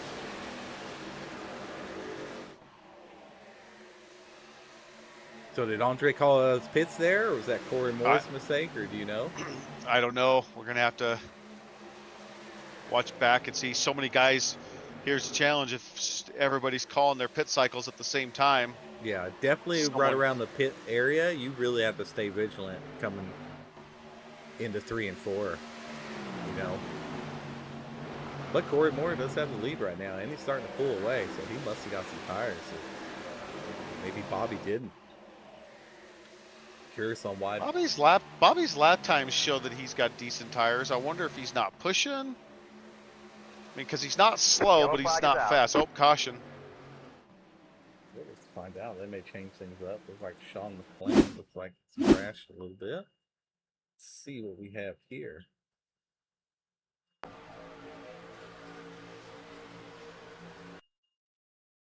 Reno's sticking his nose in, trying to go 3 wide, but McClain does come up. But there is really no reason to put yourself 3 wide there. It's kind of those things where they're like, oh, it's not my fault, but like, why are we trying to push and get in that position though? But also McClain does come up so a little bit, but he's probably not expecting the guy to be there. Yeah, he's just looking to use the. I don't know. Yeah, I mean, like lap 70, I don't know why we're trying to push 3 wide. Those just some of the little learning curves we got to do there. I'm trying to think where Reno figures he's going to go though at this point. Yeah, it looks like Bobby, Corey Moore, all those guys went in and got 4 tires too. So I don't know why Bobby is a little off pace there. Maybe he's just might not be pushing. Yeah, right. Yeah, maybe he's just saving for the longer run. But that's gonna looks like it's gonna leave Dylan McClain to get his lap back though. I'm just trying to think what the thinking was there for the 17 in terms of running it up high on the wall. Where even if he got by McClain there, what was he going to do with it? There was nowhere to go. Yeah, right. You don't want a wall rip on 3 and 4. Yeah. Going into the next corner. So I'm not sure. It's just one of those things, you know, that so at some point you got to just kind of left the throttle a little bit and set yourself up for the next turn, the next whatever. Oh yeah, a lot of race left. I mean, you know, still got 30 laps left, 30, 32, 33 laps left, you know. You gain a lot of positions in those times just by playing it safe. But, you know, not just him in general, but a lot of guys are like that. And then like, oh, that wasn't my fault. But, you know, ultimately it may or may not be. It's a series admin's call on that. But those are the things that we try to point out. They're like, let's not try to push it up high. 3. Yes. Every time you have a run, you don't have to try to push somebody. That's what Wilder really tries to get across a lot. You know, just because you have a run doesn't mean you need to try to pass someone right then and there. Patience really pays off in a series like this. Absolutely. It's a marathon. Because the more you expose yourself to incidents and stuff like that, you know, how does that affect you for the next week and the coming weeks and IPL and EOLs and points losses and Oh yeah, I think I got one pole that in season 2 that I won, and it was on that road course that I practiced at. I stole it from you, right? But then you stole the win from me. But that was my only pole. I didn't get fastest laps. I didn't do anything. I was never like the fastest each race, you know. But right. you played safe. You position yourself at the end, and you can consistently get top 5, top 10s.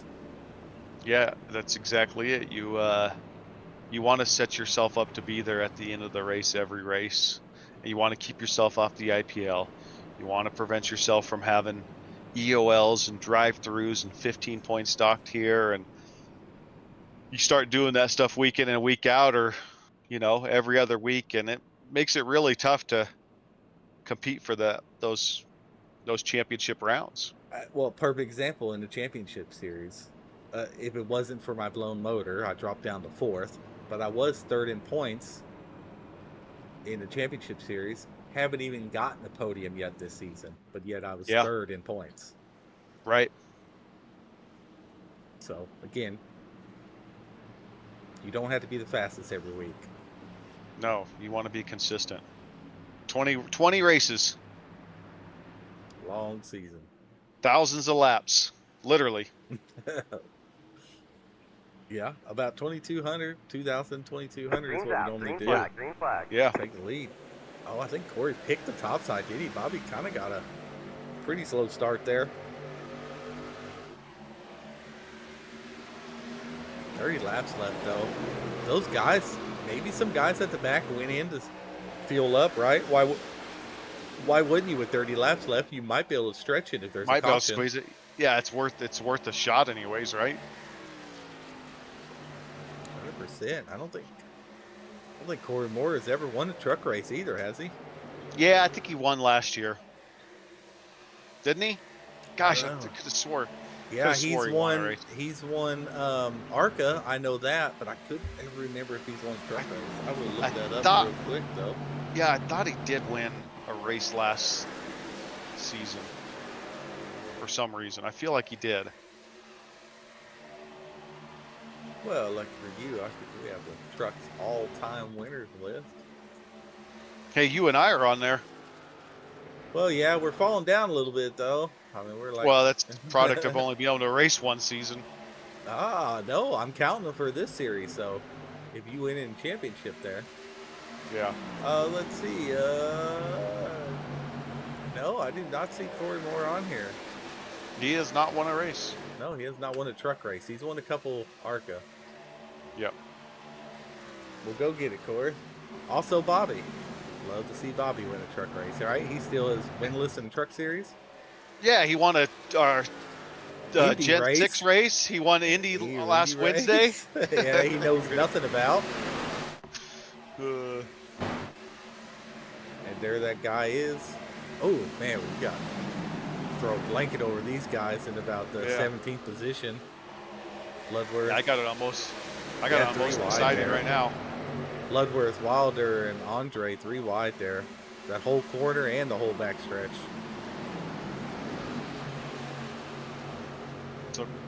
So yeah, I think win that battle early on, because Bobby's lap times are noticeably quicker than they were before that last caution. So I think he might have just been pacing it a little bit. That is 2 laps in a row. He's run quicker than Corey Moore right there. Not a lot, but a little bit, and we'll see how that plays out. I think that's something he's worked on the last couple of seasons, is trying to figure out tire management. We got a caution. I can't see who it's on. I don't see anybody dropping. There we go. Kean Fry looks like he has crashed, it says. Let me empty that out. Hide that. Well, here you go. You're pitting now, and then you could make it to the end. Yes, but those guys at the end, do they try to stay out to get their lap back? I mean, you kind of have to and just hope for more. Yeah, you kind of have to. Right? Yeah, yep. So let's see what happened to Kean here. See if he gets caught up in something. Oh yeah. Oh, it was ahead of him. Yeah, it was ahead of him, and he checked up, and Gregory was probably right behind him, and probably couldn't see the checkup. 71's around.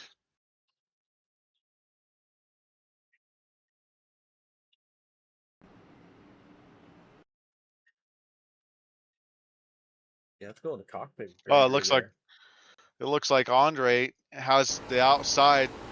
The 71 just kind of comes up on the 11. Is what I see, because Yeah, Greg a little slow to the brakes.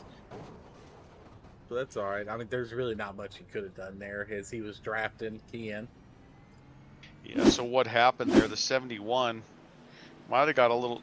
He was running that middle line. Everly has the run on him, passes him. I don't know. All right, a lot of guys are going to get their wave around now. Mike Kufel gets a lucky dog, so he's going to at least get the pit. So that's good on him. But Justin Nava, Chad Bass, Nathan Murray, Wilder, Dayoff, Dees, Bargetzi.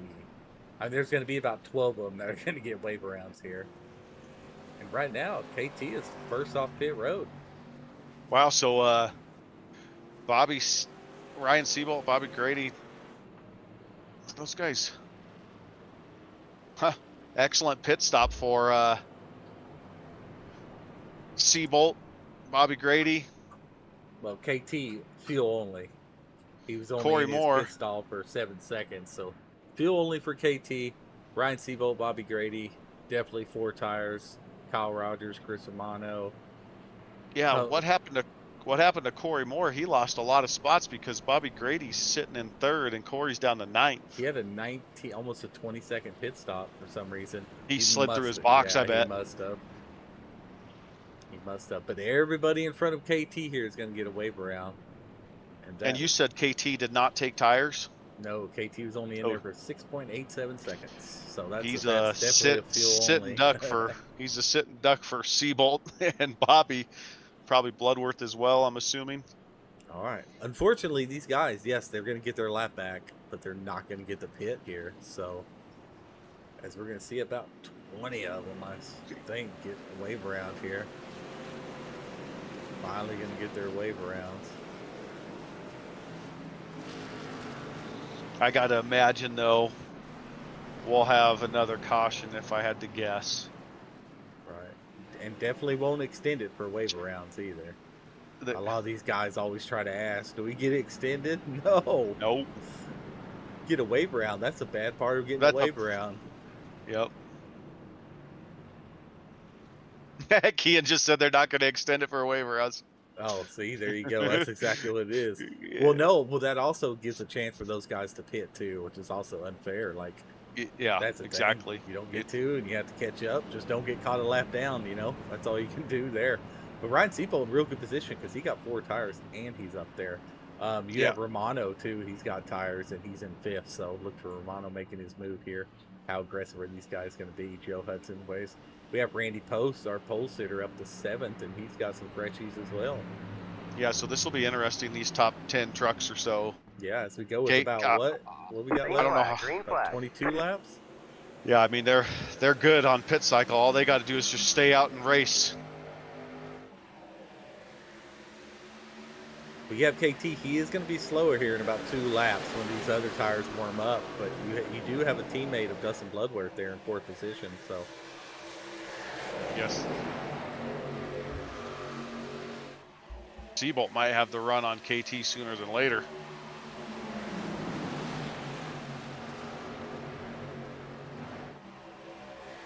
$22 laps left. These guys should definitely be able to make it all the way now.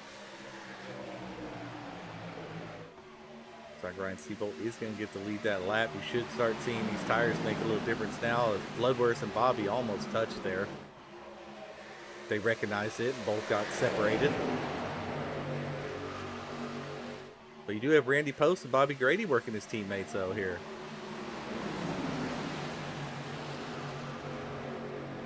Sean Wilder was not able to get one of his lap back, so he's sitting there in 29th right now.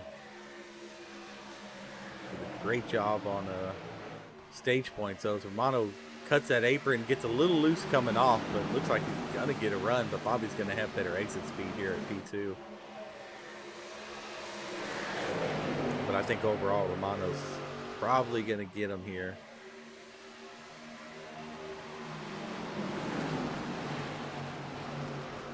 I think Randy Post is starting to get his groove back. I know he's been on and off in the series for a couple seasons now. He's been full-time in the Indy series. He's been full-time here in a truck series, and I think you can really tell he's starting to get back in his groove because he's starting to put up better and better performances throughout the HVRL league, so that's good to see for him.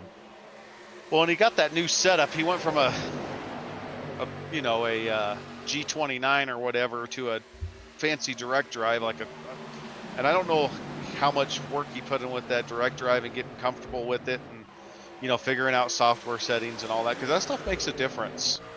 It does. People say pedals, but I think I had more of a change.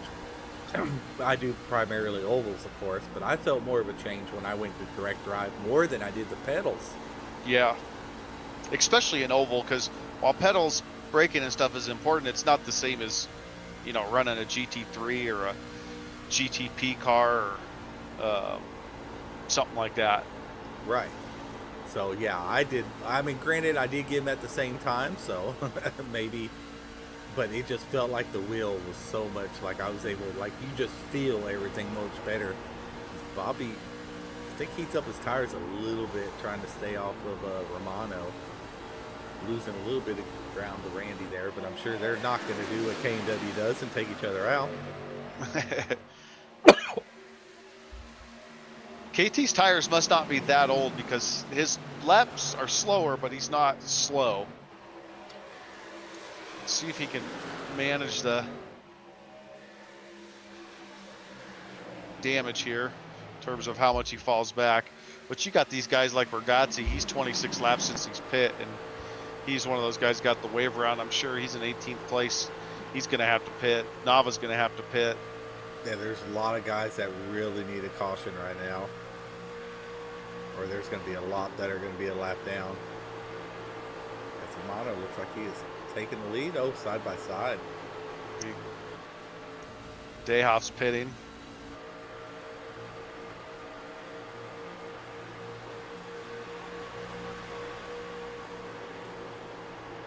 I tell you what, with a little bit of time left, I mean, it's probably about time, since they're doing really good, for some crank it up, huh? Yeah, let's do it.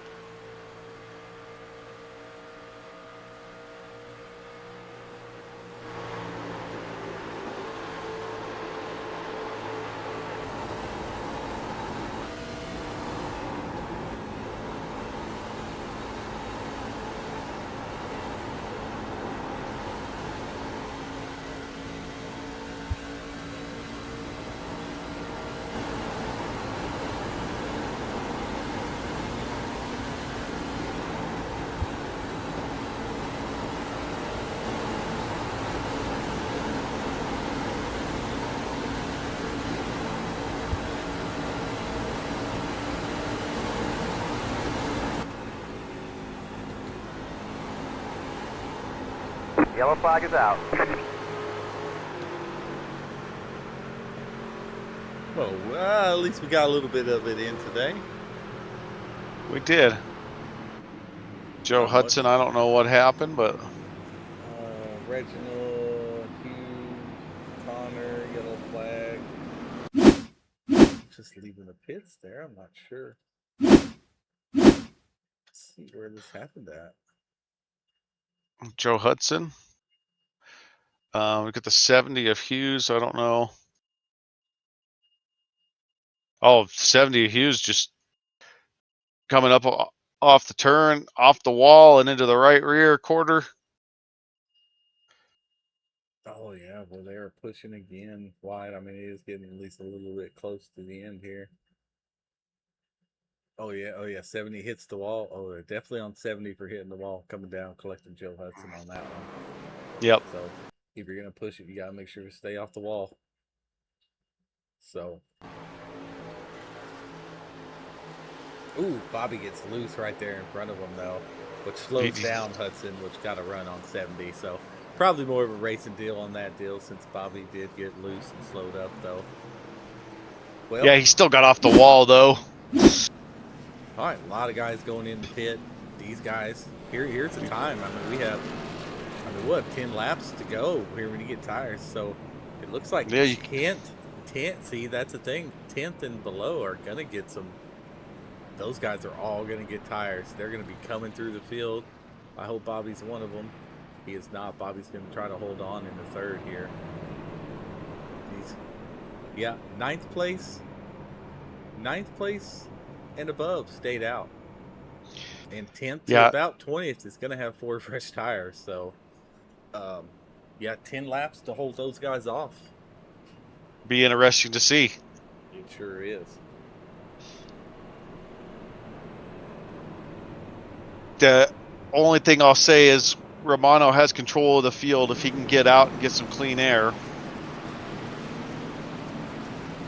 He might have enough to stay away from anybody that has some fresh tires, but those guys, those first 6 or 7 trucks that are, you know, from about 4th, 5th to 9th place, they're going to have troubles holding off whoever's coming out with fresh tires. Has Bloodworth got fresh tires? In 10th place there? Where's Bloodworth at? 10th and below are going to have fresh tires, and he is in 10th right now. So. And he has fresh tires? Ooh-wee. He should. Let me go and check the pit stops here and stats behind the telemetry for you guys.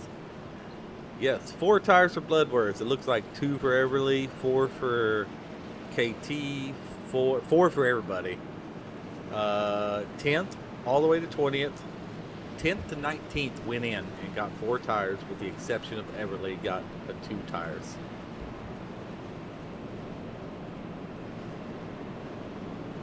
So we're looking at with the 1 lap since last pit.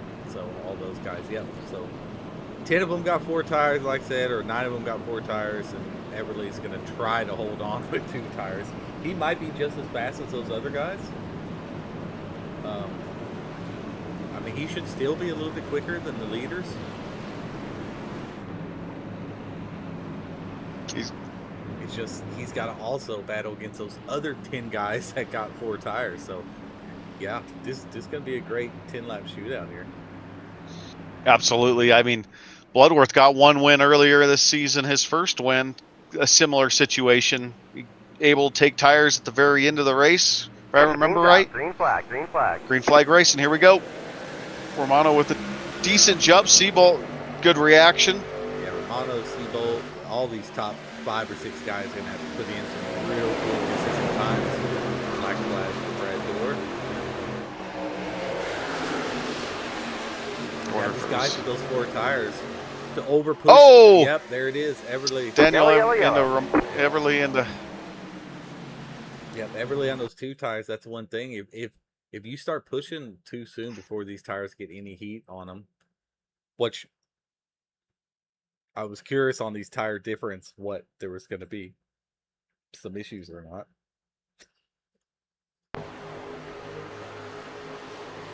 We'll watch Andre right here.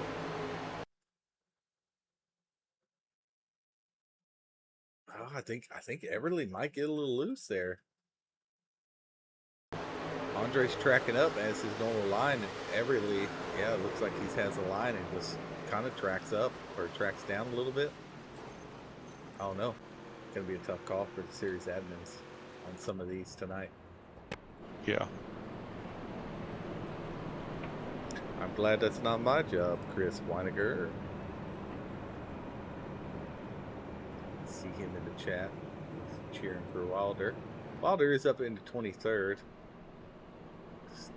Still, I believe, just a lap down now. Unfortunate the way those cautions fell, but still, I mean, he gets, you know, around 20th with those 25 stage points. I mean, that's still going to hold Chris over pretty good. Yeah, those stage points really help for sure. But let's check our championship 5 right now. Romano first in points in P1. Somebody's going to have to knock this dude down here. Sean Hughes is going to get our lucky dog.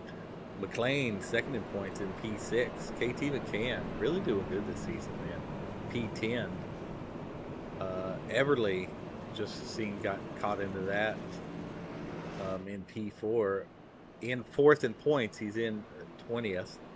And Weiniger / Wilder is in P23 right now. They were 5th in points, so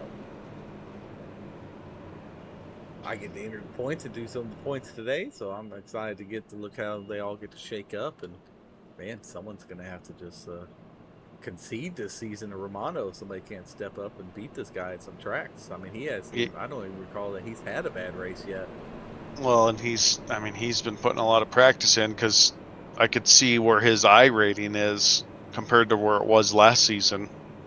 I mean, I think he was like a 1.6. He's up to a 2.3. So he's definitely been doing some officials. So that just means he's putting the time in, and he had pace last year. So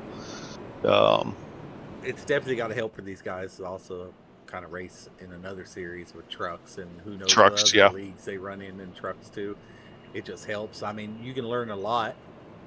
Not that I'm not that he can learn a lot from me, but there's a lot of guys in there that he can learn a lot from. He's probably racing the trucks and officials, if I had to guess. On top of, racing in a little bit in the championship series, obviously second season in this series. Mm-hmm. Well, yeah, that was my point to get at, was racing in championship series. I mean, learning from guys like you and Kern and some of the Cote, those fast guys like that. Learning from them, getting their lines, things like that. I mean, there's a lot to that. Just watching those guys running behind them. Yeah, I feel like he's right now he's ahead of the rest of the field in terms of overall pace and consistency right in this series here. So you're right, somebody needs to take it to him and challenge him. We're early in the season here, and I don't know that there's been another consistent driver as the 44 truck. Well, listen, he better calm down, because I still hold the season records for top 10s, top 5s in the season. So I don't want. He's got to calm down. It's the only thing I got left. I mean, I know Everly has a win, doesn't he? I think Everly could be one of those guys. We know there's guys in here. Bobby Grady, Chris Weiniger, definitely consistent, can consistently finish well. I'll tell you what, this caution probably did help those guys that are out there on those older tires. So yep, so we have 7 to go here.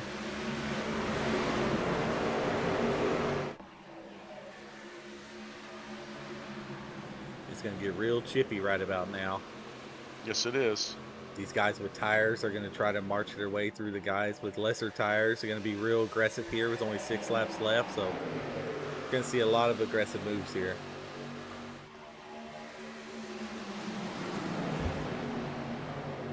Brad Doors pitting to serve that penalty. Not sure what it was for, but.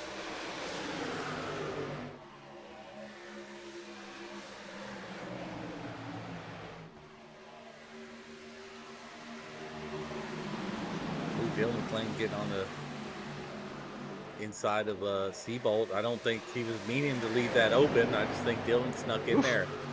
Kufel making a run. Kufel on those fresh tires, just running up the field. Whew. It's got to be on fresh tires. Passes some of those trucks. Oh, like he is. He is. And he's definitely faster than Bloodworth there. Oh, look at him dive down low. They're about to go 4 wide here, and KT's on those older tires, I believe, too. Oh, no. Yellow flag is no. out. Oh, who's upside down? Ooh, Mike's able to keep it straight and on the track. That might actually work out great for Mike Kufela. It looks like someone got into Bloodworth there. They were really being aggressive and pushing it wide there. I mean, that was just gonna happen there.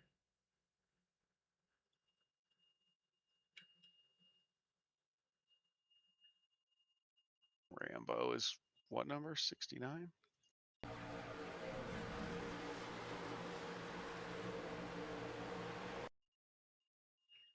I think Bloodworth might have come. It was, I mean, that's just some tough battling all around right there. But from what I see, it's like Bloodworth may have came down a little bit on post, because he kind of goes up. I don't think he knew they were 3 wide. I think he gets a little scared, runs up, hits the wall, but he gets it straightened out. He's trying to give a little bit of Randy kind of to let him. They did a great job. Randy kind of drifts up a little as well. KT's kind of pushing him up a little bit though as well. Yeah. So yep. It's that's kind of tough. That's Bloodworth had more room to give, but he didn't have to give his line. KT's kind of running post up a little bit. Then Rebel comes in. I think Bloodworth would have kind of had it saved there. So that, yeah, he's going to get collected quite a bit, I'm sure, here. As the 23 goes for a little bit of a ride. But I'll tell you what, Mike Kufel made it through that minimal damage, fresh set of tires, and he's up in the 6. So, what do you think about that? I think he's in a good position to have a really good result. As well as Randy Post was he got caught up in it, but he also made it through there. He also has those fresh tires, and he's in 6th. Let's watch Mike Kufel and his season. Yeah, see, Mike does a great job of letting off there. Knew there was about to be contact. Oh, there's contact. Mike, good job keeping it straight there. Yeah, let off as he comes on the track. Very good, Mike. It's almost like you're an admin, you know what you're doing. Way to lead by example there. So, gonna have a green-white checker here. Romano has control of the field, so that helps, but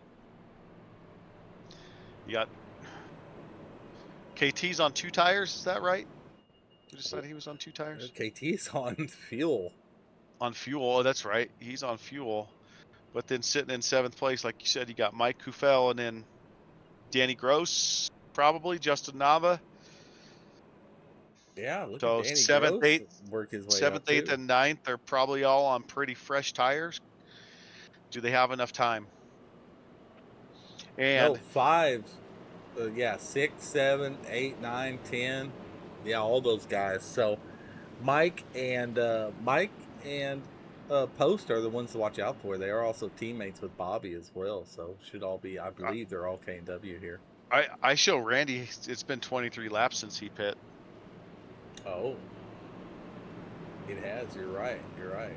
So, I mean, Mike has a great chance here, but also with that minimal amount of time and that much speed difference because of the amount of traction he has in his tires, it's also easy for something to happen because these 6 guys in front of him aren't going to just give it to him. No, it does show KT pit 11 laps ago with 4 tires. Same with Mike. Okay, Kufel. so KT and Danny Gross and Nava. Those are the best looking guys right now. Well, KT definitely has the advantage. That inside line, sitting in 5th place. Well, let's watch it. Chris Romano's going to be a natural, I believe. I don't think this is overtime. Yeah. Green flag, green flag.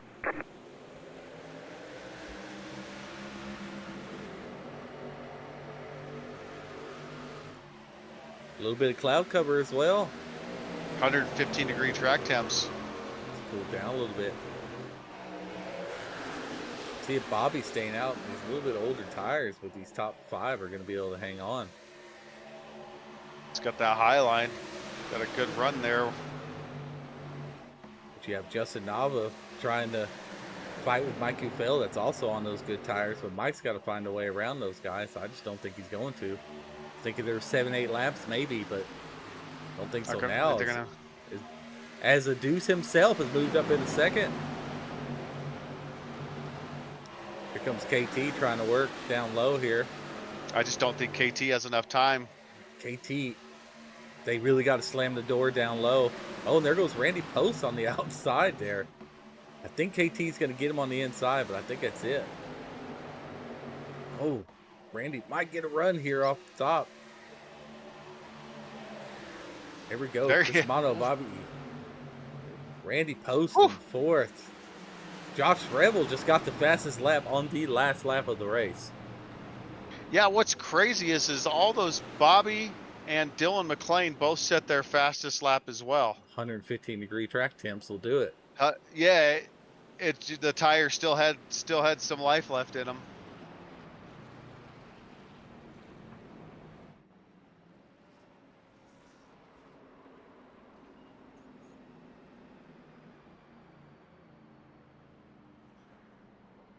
Here's our top 3 right there. Chris Romano with the win. Deuce, Bobby the Deuce Grady in P2, and Dylan McLean in P3. Yeah, heck of a race there. Chris Romano able to hold that lead off of the restart. those guys with those fresher tires, you know, KT, he did a 31.68, and Bobby and Dylan did a 51 and 43. So they are actually faster on older tires, just because they were able to race by themselves in single file line or not have to fight with each other. And then KT trying to get around traffic, even though he had good tires, it just those track temps must have made a difference. And then having some caution laps, Bobby and Dylan and Chris still had decent tire underneath them. It looks like it turned those lap times.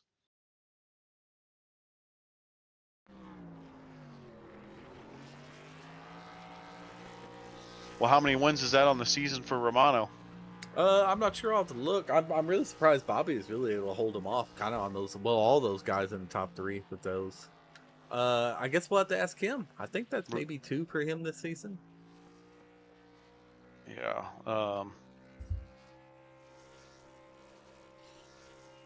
Hopefully our top 3 get into. That's Romano's first win of the season. Was it? Oh, really? wait. No. I take that back. Yeah, no, it is. Nah.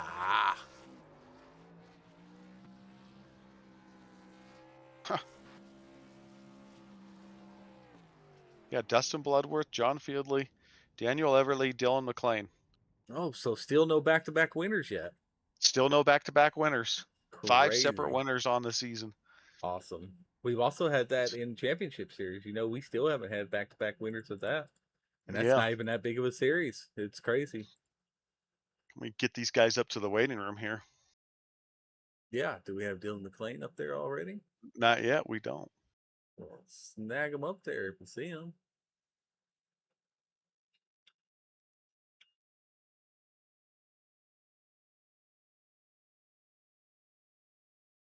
You got to tell these guys, though. You have to announce it on the columns. They forget sometimes. They get all excited.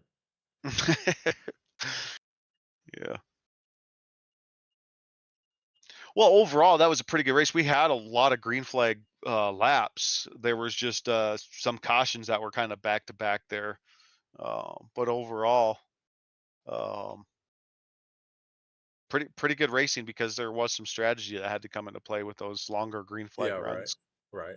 Hey, there's Dylan down there going smoke train racing, and go tell him to come on up. Well, we're just gonna do this. Smoke train racing.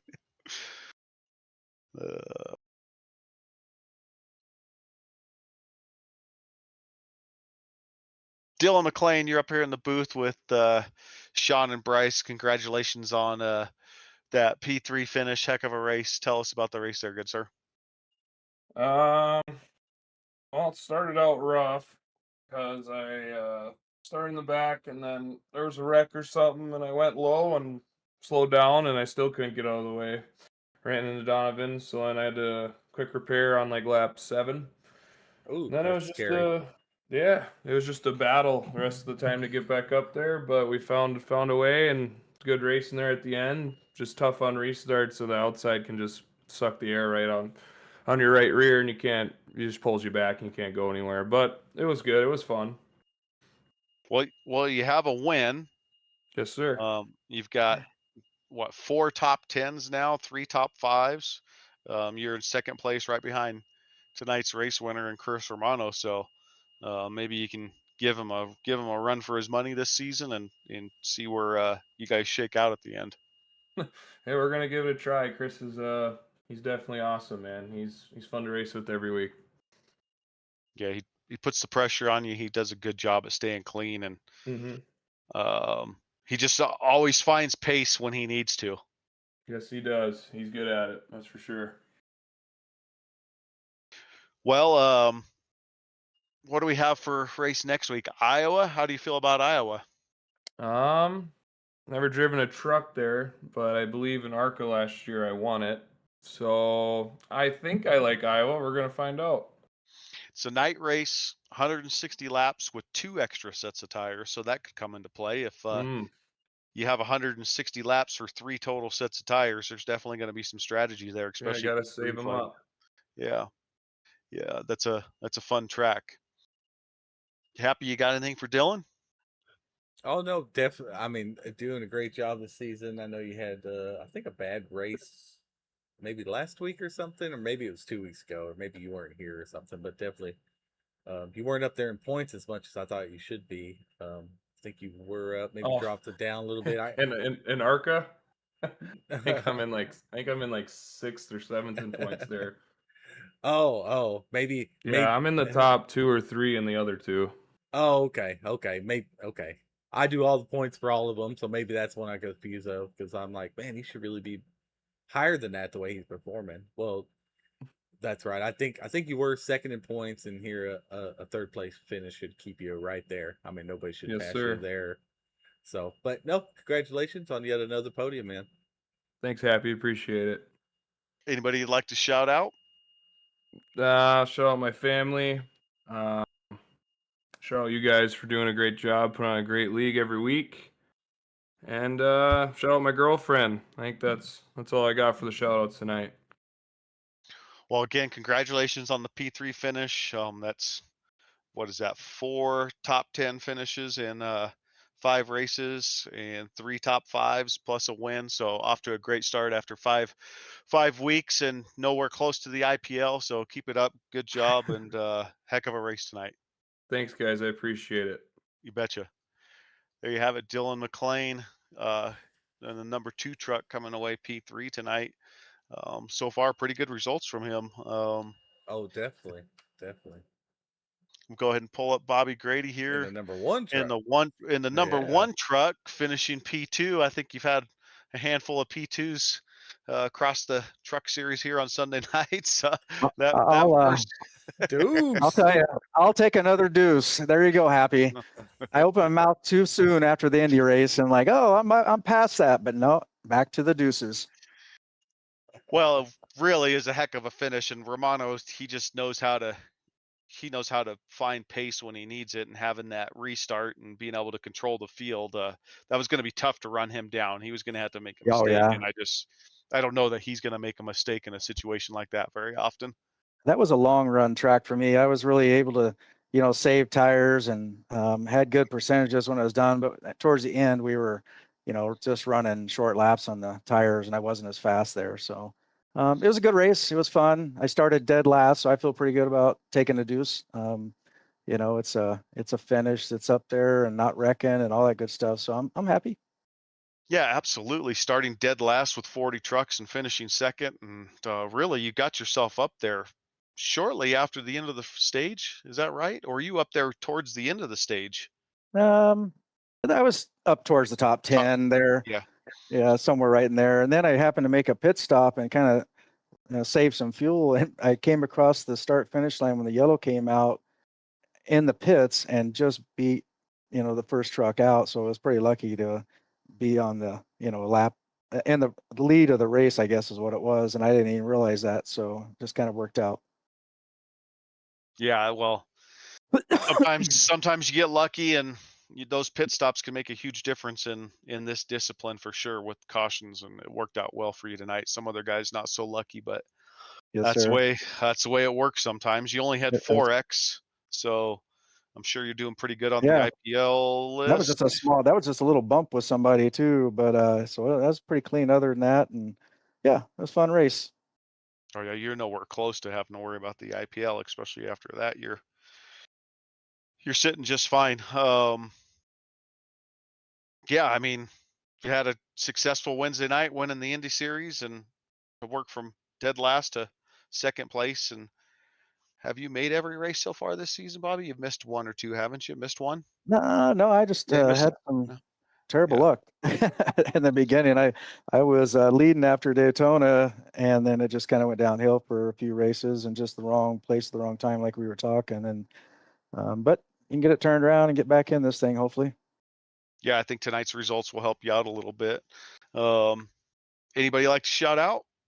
Yep, always want to thank Mama for letting me do this silly stuff, and of course I appreciate you guys and you and Sean for coming out and broadcasting, and HVRL for everything you guys do. Happy, you got anything for Mr. Bobby Grady?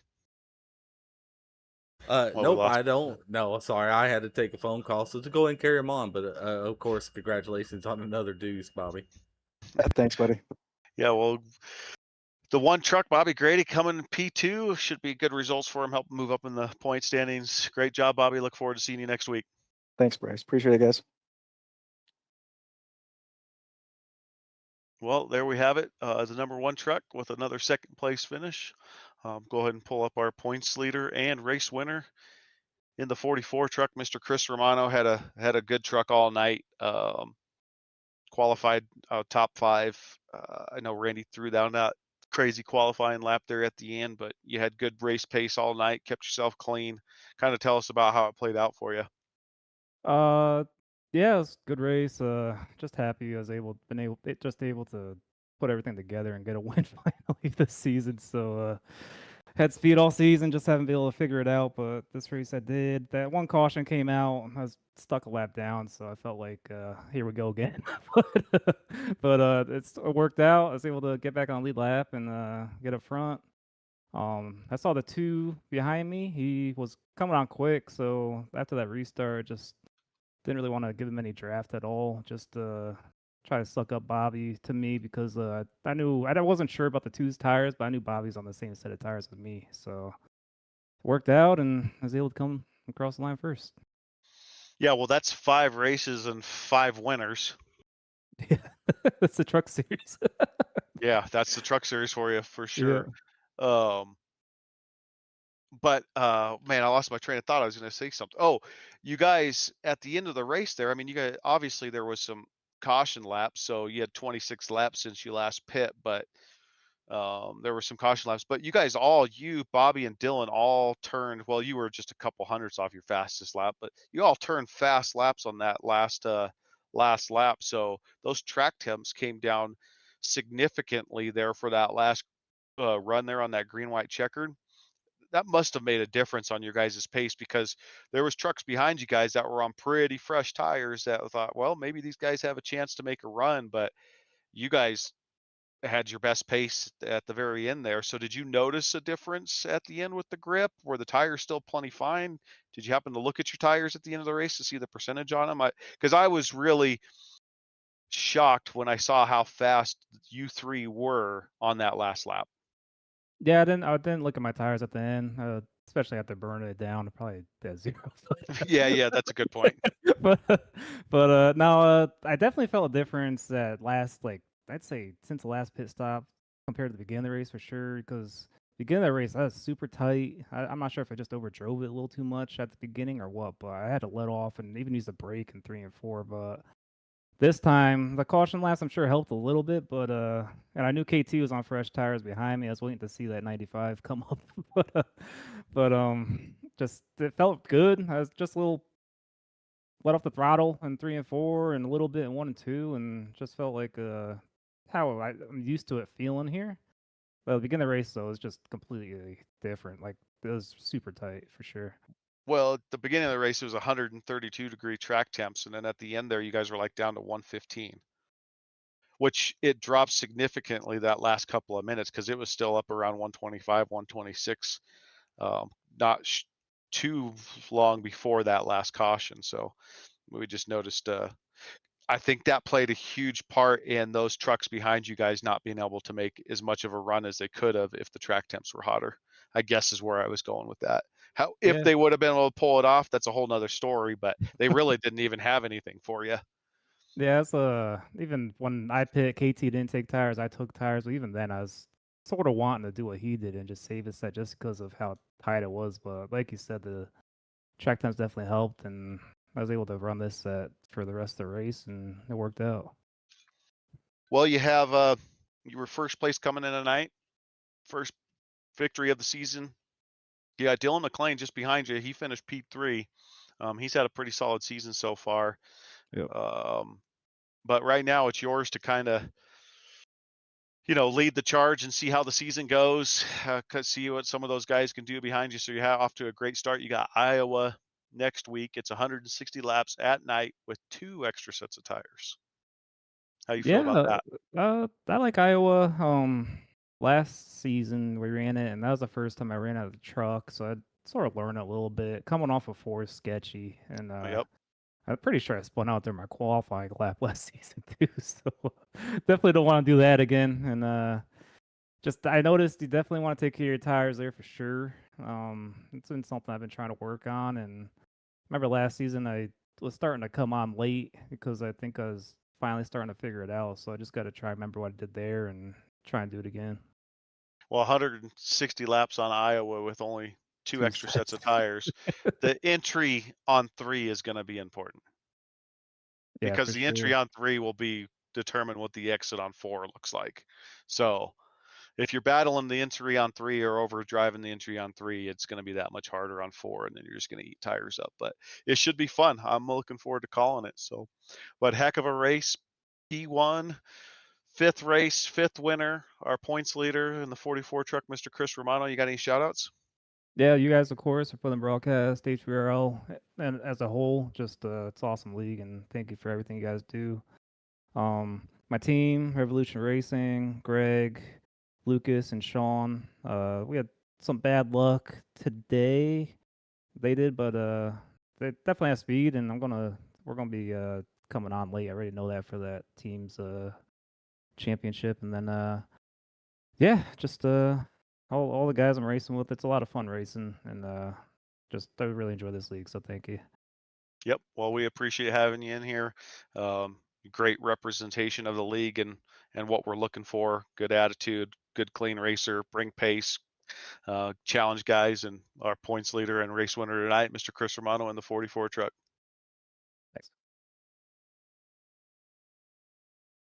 Well, there you have it. 107 laps, Vegas, 5th week of the season, 5th race winner of the season.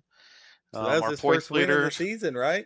yeah, our points Nice. winner, our points leader gets the win, his first win. Something I didn't pay much attention to. We didn't talk about enough in the race, but Dylan McLean's hot on his heels in points and had a solid finish again tonight. It's gonna be an interesting season to watch these final 15 races play out because I felt like tonight these guys gained a little traction with their racecraft. We had some cautions, but there was some really good racing tonight too. So really good uh, racing. Definitely a positive to come off from last week at Nashville yeah, Fairgrounds from 26 cautions with that horrible track. if we go back the last 3 seasons and probably even my rookie season 4 seasons ago, I think about week 5, week 6 is where we start to see the consistency start to show up. And not that can't have bad races here and there, it's going to happen, but you start to see these guys learn each other a little bit more.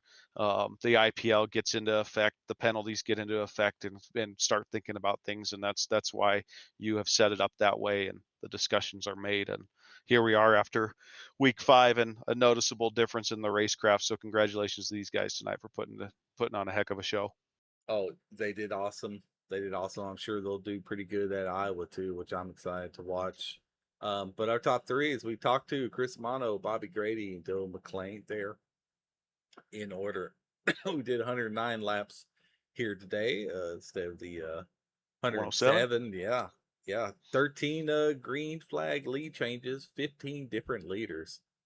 Right, good. Only 9 cautions. 1 was for stage. Well, no, it wasn't. So we had 9 true cautions, 28 total laps.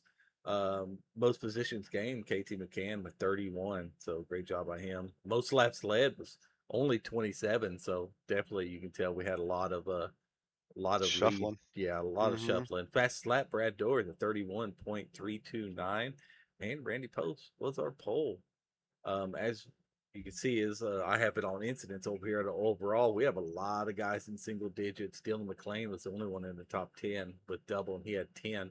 Really, he was the only one in the top 17 that had over double digits. I'm looking, I see a couple 12s, 10s, and 14s. And that's about it. Yeah. A couple with zeros like Quinn McLean, Chris Romano, or Ryan Seabolt zeros. So awesome with them. So Randy Post in 4th, KT McCann in 5th, Brian Seabolt 6th, Justin Alba 7th, Nathan Murray in 8th, Mike Bufell in 9th, and Corey Moore in 10th. So overall, awesome. I think you already gave your thoughts on it. It was a really good race. We got Iowa next week, and I believe that'll be race 6 or 7th week. Be the 6th week. 6th week. And then the 7th week, something fun to have people look forward to. Is a little bit different. Will be Sebring Raceway. Oh, So it'll be a road course, but it'll be Sebring with the trucks, and that's a very bouncy track. So that'll be interesting. That'll be a fun one to watch. That's in 2 weeks. We'll definitely get to see who's put into practice, but also change it up a little bit. We'll have one stage, but we'll also re-rack them though with that stage here in this truck series this season, since there only is one stage. So that'll be nice to get those guys comfortable with the track, and we get to re-rack them and they get to go at it again with a little bit more experience under their belt, you know. Yep. Let's see, tomorrow, where are we at tomorrow? We're at COTA, Circuits of COTA. the Americans. Yeah, on the COTA NASCAR the circuit. trucks, yeah, And NASCAR West. That'll be a blast. I kind of hate COTA. So yeah, it's Tuesday, I believe. Where are we in ARCA? We are going to Rockingham, the Rock. Yeah, this is gonna be interesting for these rookies. Awesome track though. That car on Rockingham should be a lot of fun. So ARCA guys, those cars are tight, man. So yeah, that outside wall too is gonna get some work, I think. They got good grip though. That's the difference. So hopefully those ARCA guys can have fun on that and stay clean. That's a fun track. So, yep. And then our Indy series, we're going to go to Watkins Glen, man. We're going to get to push the pass, and we're going to get to do the cup layout, and those things will rip on that track. Yes, they will. It is fun. Then on the road series, what do we have for you guys? Snetterton. It's a track as much road driving as I've done. I have not raced on. I got some practice laps on. It's very technical, a couple of good straightaways. That'll be fun. That'll be an interesting one. See who's put the practice in. But the HVRL Road Series has been pretty good, pretty exciting, and a lot of guys have done really well in there. So we'll see how Snetterton plays out for all of us, because I'm sure not very many have practiced it or ran it. Right. All right. Well, that about wraps it up for us. I'm Sean Habbick. That's Bryce Tucker, and we'll catch y'all next week.